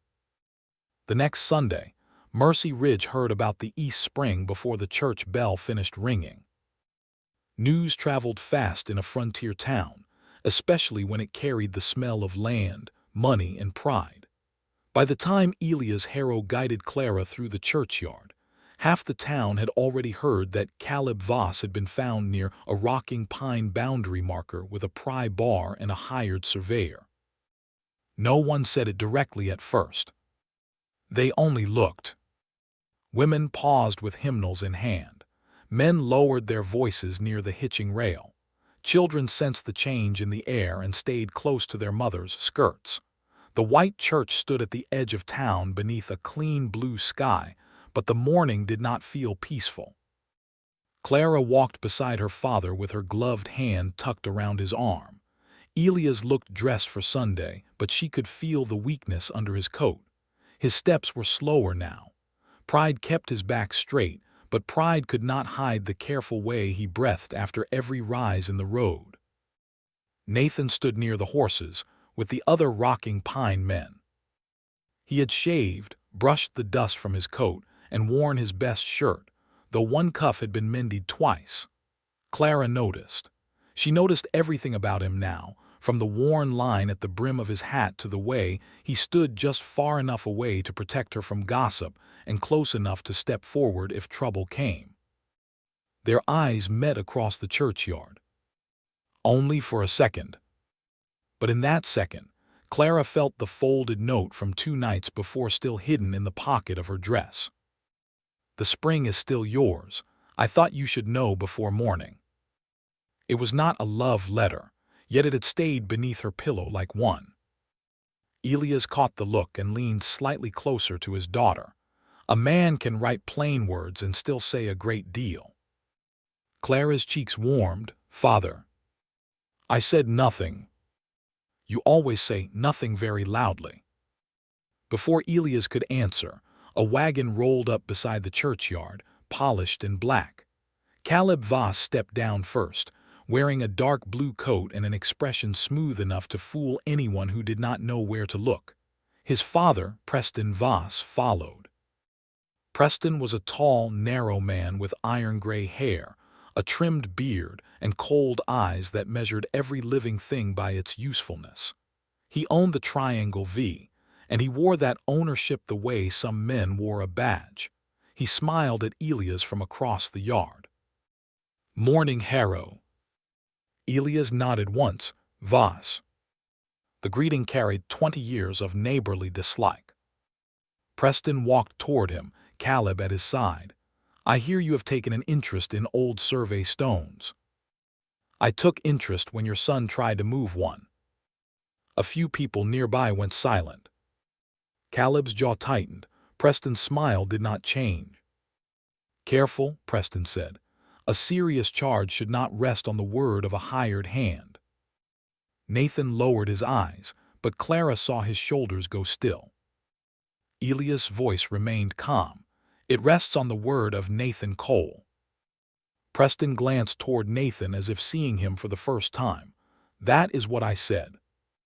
Clara felt her father's arm harden under her hand. Before Elias could speak, she did. "Then perhaps you do not know the difference between a hired hand and an honest man." The churchyard froze. Caleb looked at her sharply. Preston's eyes narrowed, surprised that she had spoken at all. Nathan's face changed too. Not much, but enough. His gaze lifted to Clara, and the quiet gratitude there nearly broke through her composure. Preston gave a thin smile. "Miss Harrow, land disputes are not matters for young ladies." Clara stepped forward before her father could stop her. "Water that keeps my father's cattle alive is a matter for this ranch. This ranch is my home. That makes it my matter." Mrs. Bell, standing near the church steps, whispered, "Good girl," loud enough for half the congregation to hear. A murmur moved through the yard. Caleb took a step toward Clara. "Clara, no one is trying to harm your home." Nathan moved before anyone else did. He did not touch Caleb. He did not threaten him. He simply stepped into the space between Caleb and Clara, respectful but firm, like a closed gate. "Miss Harrow has spoken," Nathan said. Caleb's face flushed. "You do not speak for her." "No," Nathan answered. "I stand where I am needed." Clara's breath caught. Elias watched the young man's back, and something in the old rancher's face softened. Preston's eyes moved from Clara to Nathan, then to Elias. He understood before Caleb did. That made his expression colder. "So that is how it stands," Preston said. "Harrow, you are letting a wage hand put himself into family matters." Elias looked at Nathan, then at Clara, then back to Preston. "I decide what family means on my land." The words rolled over the churchyard like low thunder. Caleb stared. "You cannot be serious." Elias' mouth tightened. "I am rarely anything else." The church bell rang then, sharp and clear, cutting through the moment. Folks turned toward the doors, grateful for a reason to move. But the tension did not break. It only followed them inside, sitting in the pews like another congregation. During the service, Clara tried to keep her eyes forward. She failed twice. Nathan sat near the back with the rocking pine men. His hat rested on his knees, his hands folded around it. He did not look at her, not once. That was his way of giving her respect in a room full of watching eyes, but Clara did not need his gaze to feel him there. After the final hymn, people spilled into the yard again. Some moved quickly toward wagons, wanting no part of the Harrow and Voss trouble. Others lingered because trouble had always been more interesting than peace. Mrs. Bell came to Clara with a covered basket. "For your father," she said. "Soft rolls, he looks like he could use feeding." Elias frowned. "I am standing right here." "Yes," Mrs. Bell said, "and looking thinner while doing it." Clara took the basket with a grateful smile. Nathan stood at the edge of the yard, speaking quietly with old Tom, when Billy came running from the street, breathless. "Mr. Harrow," Billy called, "there's trouble at the livery." Elias turned. "What kind?" Billy looked at Nathan. "Boone's been cut loose." Nathan went still. Clara felt the change before she understood it. His gray horse. The one that had carried him for years. The only living thing Nathan owned that had stayed with him through every bad season and every lonely mile. Nathan crossed the yard fast. Clara followed. Elias came behind her slower, with old Tom at his side in case he needed support. At the livery, Boone stood in the alley, trembling, reins dragging. He had not been harmed, but his saddlebag lay open in the dirt. Nathan knelt beside it. His face went pale. Clara stopped beside him. "What is it?" Nathan searched the bag again, though he already knew. "The notebook," he said. Elias' eyes sharpened. "The boundary notes." Nathan stood, dust on one knee. "Gone." A cold silence settled over them. Those notes were the careful record of the markers at Red Wash in the East Spring. They were not the only proof, but they were the freshest proof. Without them, Preston Voss could argue that Nathan had no exact record at all. Clara looked toward the street. Caleb Voss stood near the mercantile, watching. When he saw Clara looking, he turned away. Nathan started toward him. Elias caught his arm. "No." Nathan's voice was low. "He has it." "Maybe." "He cut Boone loose." "Maybe." Nathan looked at Elias, and for the first time Clara saw anger almost break through him. "Sir, if he destroys those notes, the spring will still be ours if truth remains stronger than temper." Nathan breathed hard through his nose, fighting himself. Clara stepped close. "Nathan." He looked at her. She did not say, "Do not fight." She knew he already understood that. Instead, she said, "I believe you." That was all. His anger shifted. It did not vanish, but it found ground beneath it. Elias released his arm. "We go to the land office tomorrow. I have the old map. The surveyor saw what happened. If he has any conscience left, he can speak." "And if he will not?" Clara asked. Elias looked across the street where Preston Voss was helping Caleb into the wagon. Then someone else may have seen more than they meant to. Mrs. Bell, who had followed from the churchyard, cleared her throat. Everyone turned. She held her purse tightly in both hands, her face troubled. I was outside the post office Friday when Mr. Voss rode back into town, not the elder, the son. Her eyes moved to Nathan. He had red dust all over his boots and a pry bar tied under his saddle blanket.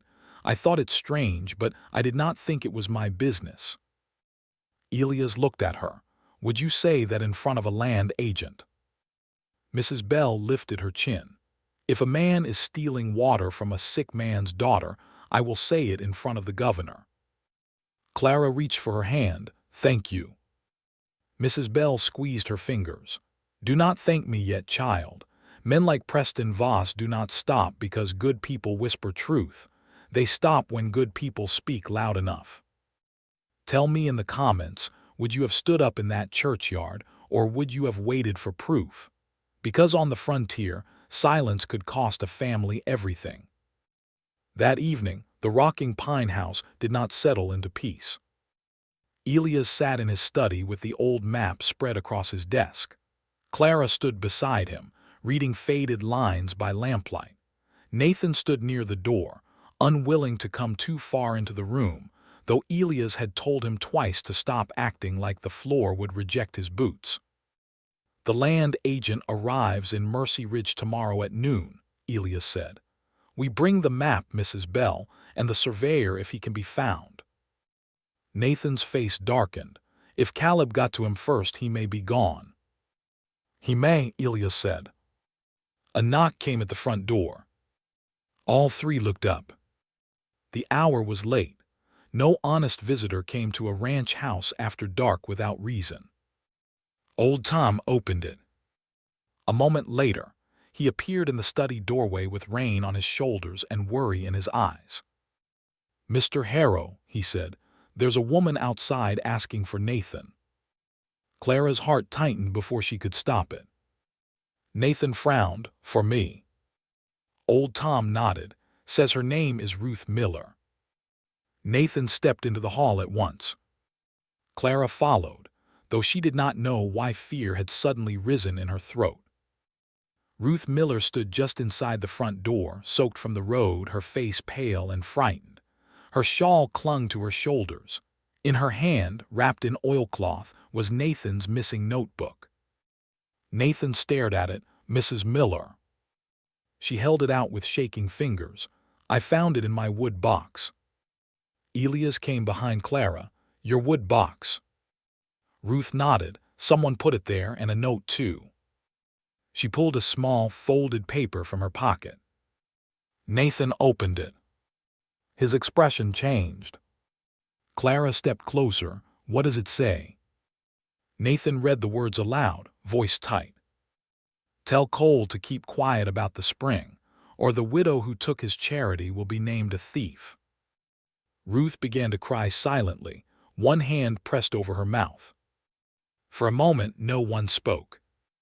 The Vosses had not only stolen the notes. They had tried to turn Nathan's kindness into a weapon. Clara looked at Nathan, and what she saw in him was not shame this time. It was pain, deep and clean and dangerous, because someone innocent had been pulled into a fight meant for him. He folded the note carefully. Then he handed the notebook to Elias. His voice was quiet when he spoke.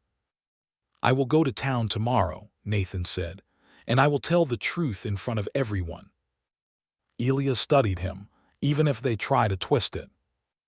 Nathan looked at Ruth Miller, then at Clara. Yes, sir, he said, especially then. Outside, the wind moved hard against the house, shaking the windows as if the night itself knew that by noon tomorrow, every secret in Mercy Ridge would have to choose whether to stay hidden or stand in the light. By noon the next day, Mercy Ridge looked less like a town and more like a courtroom without walls. Wagons lined the street from the church to the land office. Men stood in groups near the hitching posts, pretending they had come for flour, nails, or horse medicine. Women lingered outside Bell's Mercantile with baskets on their arms and sharp attention in their eyes. Even children had been pulled close and told to stay quiet, which only made them listen harder. The land office sat beside the bank, a square building with a faded flag, 2 front windows, and a door that stuck when the weather was damp. Inside, Mr. Alden Pierce, the traveling land agent from Cheyenne, had cleared his desk and placed 3 chairs before it. That was not enough chairs. Elias Harrow arrived first, though the ride had cost him more than he wanted anyone to see. Clara sat beside him in the wagon, her gloved hands folded tight in her lap. Nathan rode behind them on Boone, his face calm beneath his hat. Ruth Miller came in Mrs. Bell's wagon, wrapped in a clean shawl, pale but determined. Mrs. Bell sat straight-backed beside her like a woman prepared to strike down any lie with a Bible and a rolling pin. Old Tom and Billy came too, along with 2 other rocking pine hands. None of them had been asked. They had simply saddled up. When Nathan saw them, his throat tightened. Old Tom only said, "Road was going this way." Billy nodded, "Ours too." Nathan looked away before they could see what that meant to him. Clara did see. She stepped closer as the others tied their horses. "You have more than you think," she said softly. Nathan kept his eyes on the land office. "Today will show what I have." "No," she said. "Today will show what others are willing to admit." Before he could answer, a fine black buggy rolled into town. Preston Voss stepped down slowly, buttoning his coat as if arriving for a business supper rather than a public dispute. Caleb followed, his face smooth but his eyes restless. Roy Fitch climbed from a second horse and would not look toward Nathan. The unknown surveyor came last. Nathan noticed him near the alley, hat low, satchel hugged under one arm. He looked like a man who had slept badly. Good, Nathan thought, then felt ashamed of the thought. Elias leaned close to Clara. "Stay beside me." "I was not planning to run." "No," he said. "You were planning to stand too close to trouble." She looked at him. "I learned that from you." Despite everything, Elias smiled.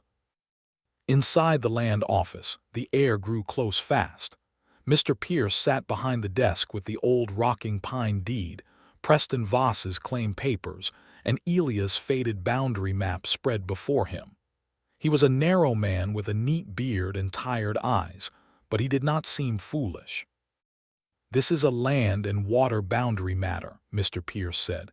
"I will hear statements in order. Mr. Voss, since your claim was filed first, you may begin." Preston stood. "Thank you. The Triangle V has reason to believe the East Spring known locally as Harrow Spring lies within our rightful boundary under the 2nd Territorial Survey. We have hired Mr. Edwin Lark, a surveyor, to verify the line. My son and Mr. Fitch accompanied him only to assist." Nathan stood near the wall, hands loose at his sides. Preston continued, voice smooth as polished wood. "Unfortunately, before a proper survey could be completed, Mr. Harrow's employee interfered and made accusations. We regret the unpleasantness. We ask only for lawful review." Mr. Pierce looked at Elias. "Mr. Harrow." Elias rose more slowly. Clara's hand moved as if to help him, but he gave the smallest shake of his head. He would stand on his own for this. "The spring has watered rocking pine cattle since before Mercy Ridge had a church bell," Elias said. "My map shows the boundary plain. Old markers remain where they were placed. Nathan Cole found them, recorded them, and witnessed Caleb Voss trying to lift one with a pry bar." Preston sighed softly. "A serious charge, as I said yesterday, resting on the word of a wage hand." The room tightened. Nathan looked down once, then back up. Elias' voice went hard. "You will not use wages as a measure of truth in my hearing." Mr. Pierce lifted a hand. "We will remain civil."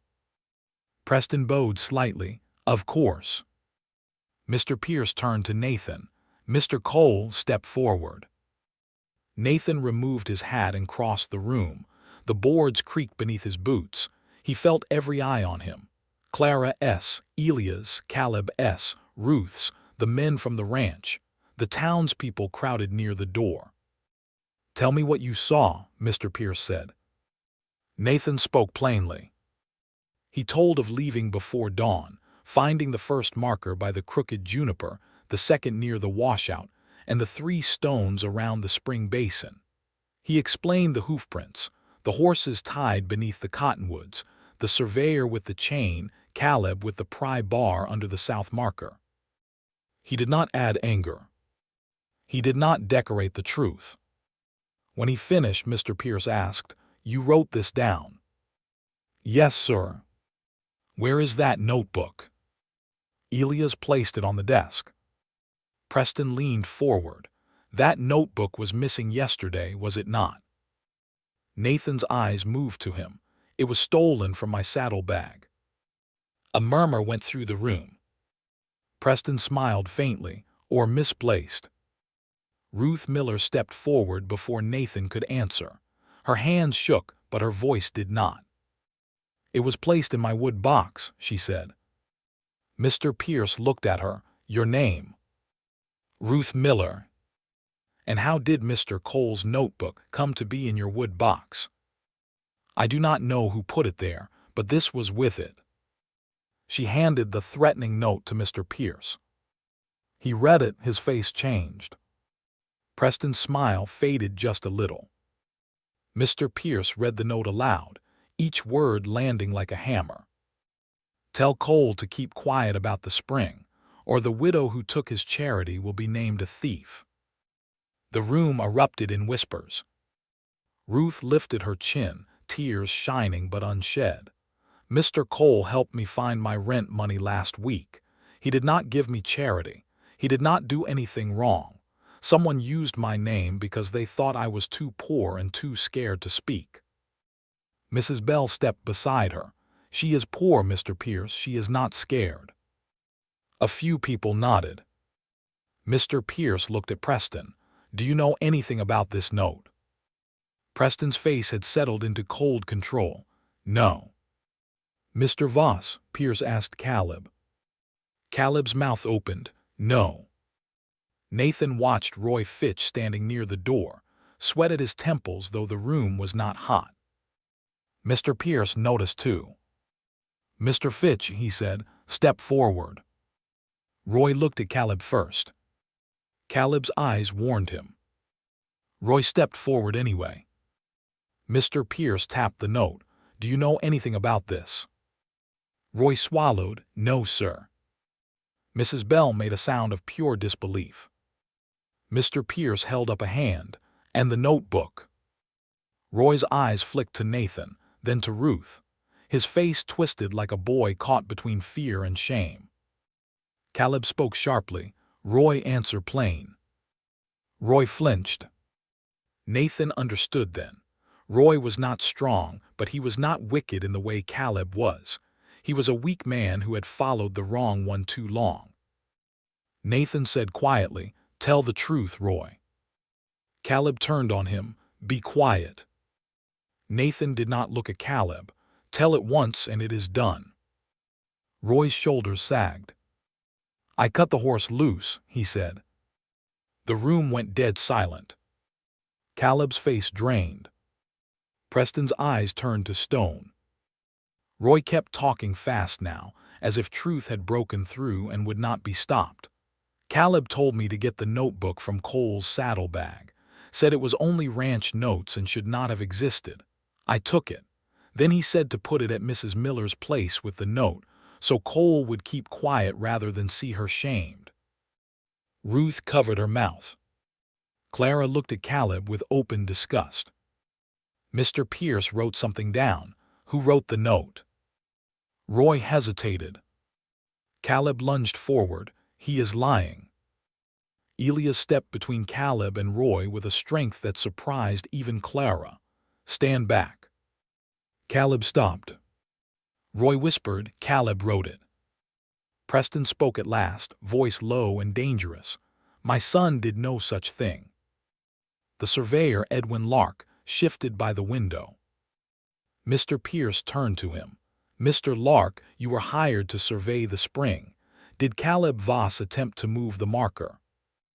The surveyor looked at Preston, then at Nathan, then at the floor. No one breathed. I was hired to verify the boundary, he said. When we reached the spring, Mr. Caleb Voss said the south marker had clearly been placed wrong. He put a pry bar beneath it before I completed my measure. Preston's face tightened. Edwin. The surveyor's voice shook, but he continued. Mr. Cole arrived before the marker was moved. He asked me to verify before touching anything. He was right to do so. Mr. Pierce sat back. The room filled with a silence larger than sound. Then Clara stepped forward. Her father looked at her, but did not stop her. She faced Caleb, and every watching eye seemed to fade away. You came to our porch with flowers while trying to take our water. You spoke of marriage while planning to weaken my father's ranch. And when Nathan stood in your way, you tried to ruin a widow to silence him. Caleb's face burned red. Clara, you do not understand business. I understand character. The words cut deeper because they were spoken softly. Caleb looked toward Nathan with hate, and you think he has it. Clara turned to Nathan. He stood near the desk, hat in hand, poor in every way men like Caleb counted, but steady enough that the room seemed to rest around him. Yes, she said, I do. Nathan's eyes met hers, and for the first time he did not look away. Mr. Pierce cleared his throat. Based on witness statements, the old map, the recorded markers, and the attempted interference, I am suspending the Triangle V claim pending formal review. The markers will remain as found. Any further tampering will be treated as fraud. Preston looked as if he might argue, but too many people had heard too much. He took Caleb by the arm and pulled him toward the door. At the threshold, Caleb turned back. His pride was broken, but his cruelty still had breath. You think this makes him worthy, he spat. He still has nothing. Nathan felt the words strike the old wound again. But this time, before shame could rise, Elias Harrow spoke. He has what you do not. Caleb froze. Elias stepped forward, pale but tall. He has the courage to tell the truth when it costs him. He has the restraint not to answer insult with violence. He has the decency to protect a widow, the patience to save a frightened animal, and the loyalty to stand for land that is not his because it belongs to people he cares for. His breathing hitched, but he continued. And if he says he has nothing to offer my daughter, then he is wrong. He has the only things I was looking for. Clara's eyes filled with tears. Nathan stood motionless, as if the words were too much to receive all at once. Elias turned toward him. Nathan Cole, ride back with us. Nathan's voice was rough. Yes, sir. Outside, the crowd parted as Rocking Pine stepped into the sun. No one laughed at Nathan's patched cuff. No one called him drifter.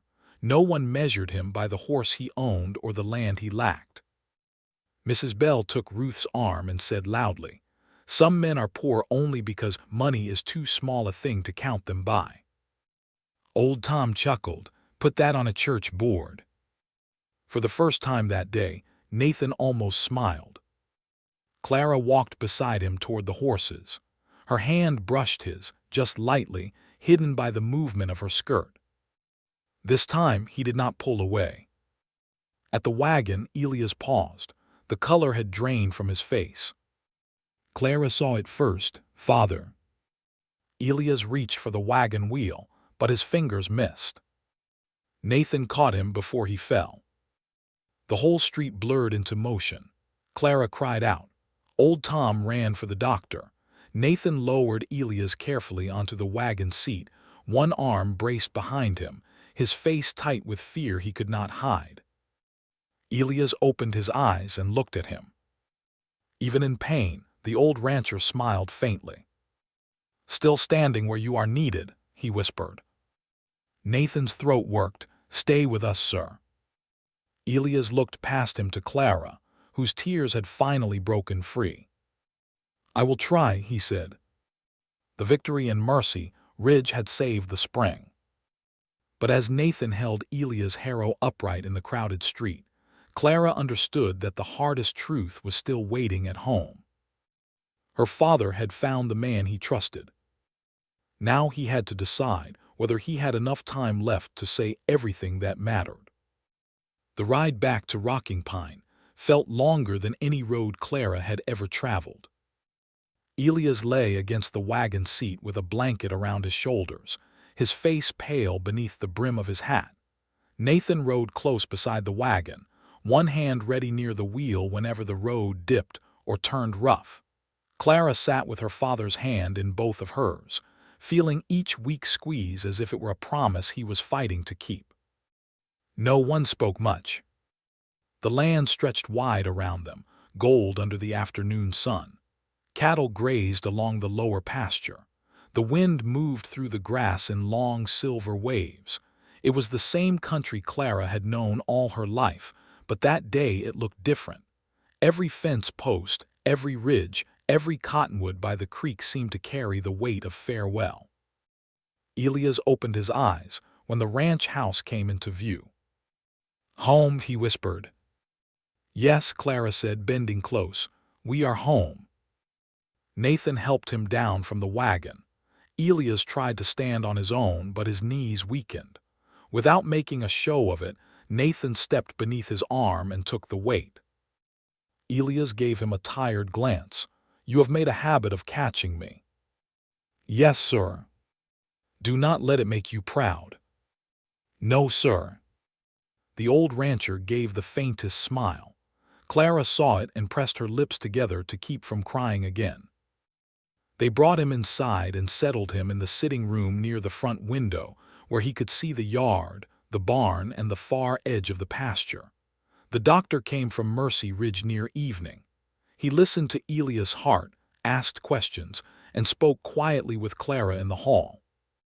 Nathan stood outside on the porch, hat in hand, staring across the darkening ranch. When Clara came out, he turned at once.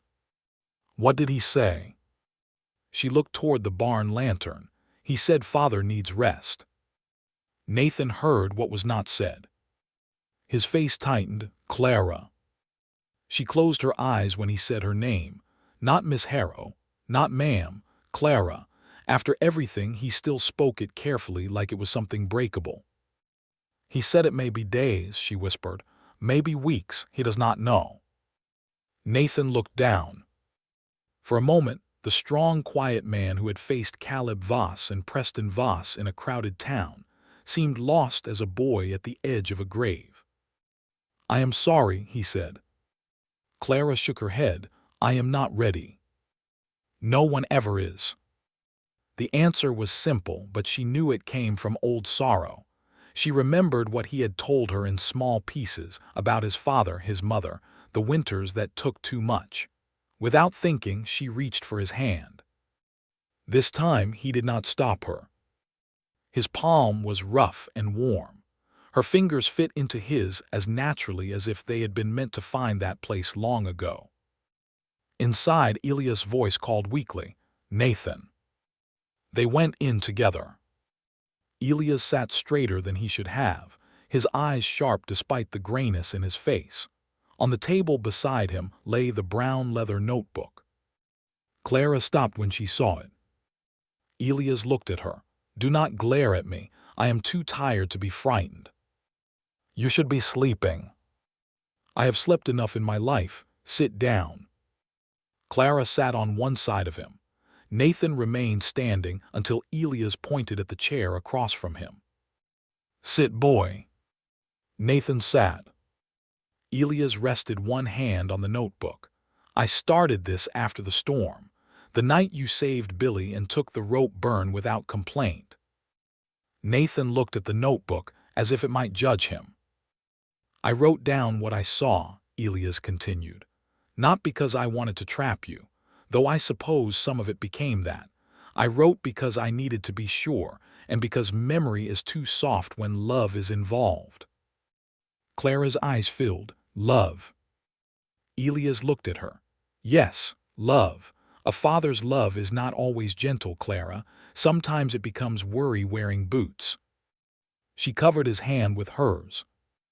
Elias turned back to Nathan. "I watched you return money you needed. I watched you handle my horses with care. I watched you stop for a widow, defend Clara's name, protect the spring, and tell the truth where a proud man would have chosen anger." Nathan swallowed. "Sir, I only did what seemed right." "That is why it matters." The room went quiet. Outside, a horse shifted in the yard. The porch lantern moved in the wind, throwing soft light across the window glass. Elias pushed the notebook toward Clara. "This is for you." She opened it with trembling hands. Page after page carried Nathan's name, her father's careful writing, small records of quiet deeds, not grand things, true things, the kind done without applause, the kind no one could fake for long. Clara read until the words blurred. Then Elias took a folded paper from inside the back cover and placed it on top. "This," he said, "is the ranch transfer arrangement. Not today, not before time. But when I am gone, Rocking Pine remains yours, Clara, yours first, always. No man will own you through your mother's land." Clara drew in a shaky breath. Elias looked at Nathan. "And if she chooses you, you will stand beside her, not above her, not behind her unless she needs catching, beside her." Nathan's voice broke low. "Yes, sir." Elias leaned back, tired now. "Then say it." Nathan looked confused. "Sir." The old rancher's eyes sharpened. "You faced the Voss family in town.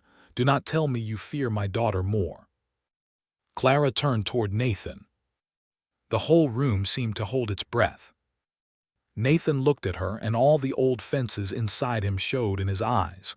Poverty, shame, want, hope, fear of reaching for something precious and being told his hands were too empty. But this time he did not look away.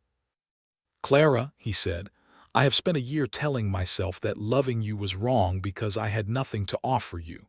No land, no fine house, no name that would make people nod when they heard it." She listened, tears bright on her cheeks. "I still do not have those things," he continued. "Not of my own, but I have my hands, I have my word. I have a heart that has been yours longer than I had courage to admit. If that is too little, I will understand, but if it is enough, I would spend my life proving it gently." Clara stood. Nathan rose too, uncertain. She stepped close and took both his hands. "Nathan Cole, I never asked for a man with full pockets. I asked God for a man whose heart would not turn cruel when life turned hard." His breath caught. "And I think he sent me you." Elias closed his eyes for a moment, and peace moved across his face like sunlight after rain. Nathan lowered his forehead to Clara's hands. He did not kiss her in a way that needed hiding or shame. He simply held her hands as if they were the answer to a prayer he had been afraid to speak. When he looked up, Clara was smiling through tears. "Yes," she whispered. Nathan blinked. "Yes. Yes, it is enough. Yes, you may stand beside me. Yes, I love you too." The words filled the room softly, but they changed everything. Elias cleared his throat. "Good.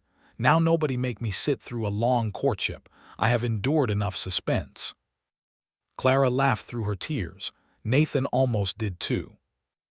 They married 3 weeks later in the same white church, where Caleb Voss had once tried to shame him. It was a small wedding, but half of Mercy Ridge came anyway. Mrs. Bell brought flowers from her own yard. Ruth Miller brought a ribbon she had saved from her wedding dress and tied it around Clara's bouquet. Old Tom stood beside Nathan, pretending dust had gotten in his eyes. Billy polished Boone's saddle until the old gray horse looked nearly proud of himself. Elias walked Clara down the aisle slowly. Every step cost him, but he would not allow anyone else that honor. When they reached Nathan, Elias placed Clara's hand into his. For a moment, he did not let go. He looked at Nathan, and the church grew still. "I once asked what you had to offer my daughter," Elias said. Nathan held his gaze. "Yes, sir." "And you told me nothing." A soft murmur moved through the church.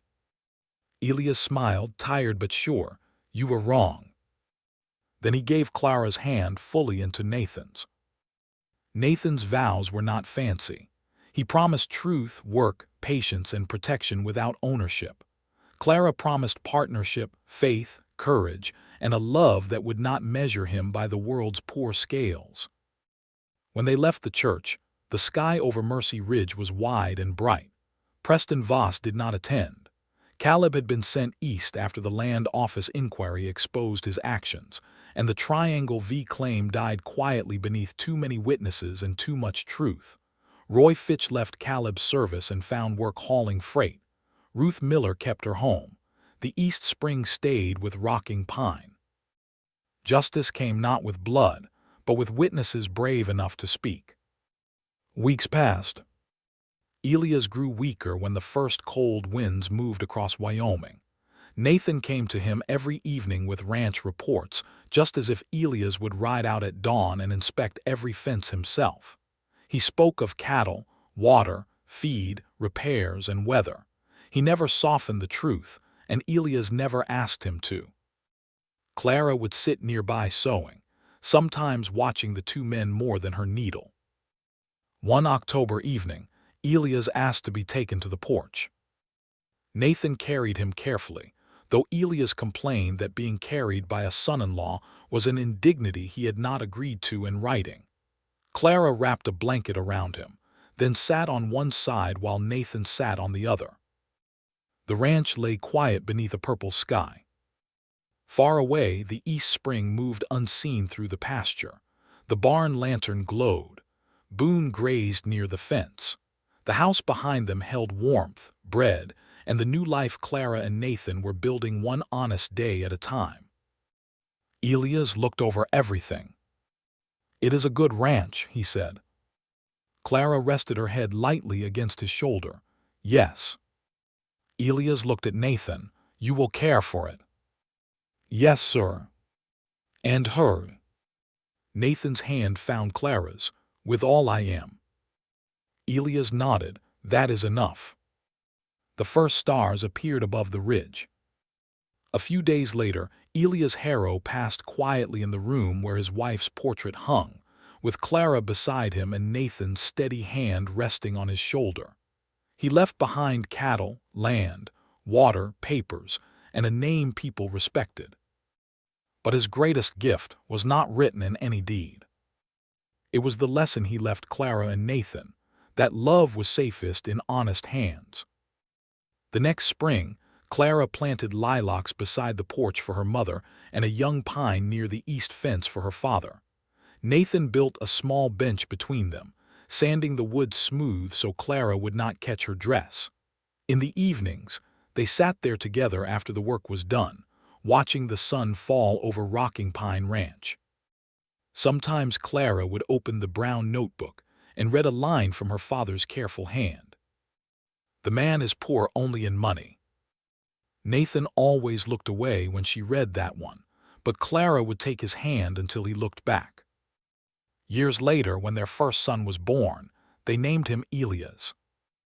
And on the day Nathan held that child on the porch, with Clara beside him and the Wyoming wind moving through the grass, he finally understood what her father had seen before he did. He had never been empty-handed. He had carried truth. He had carried patience. He had carried love strong enough to wait until it was worthy.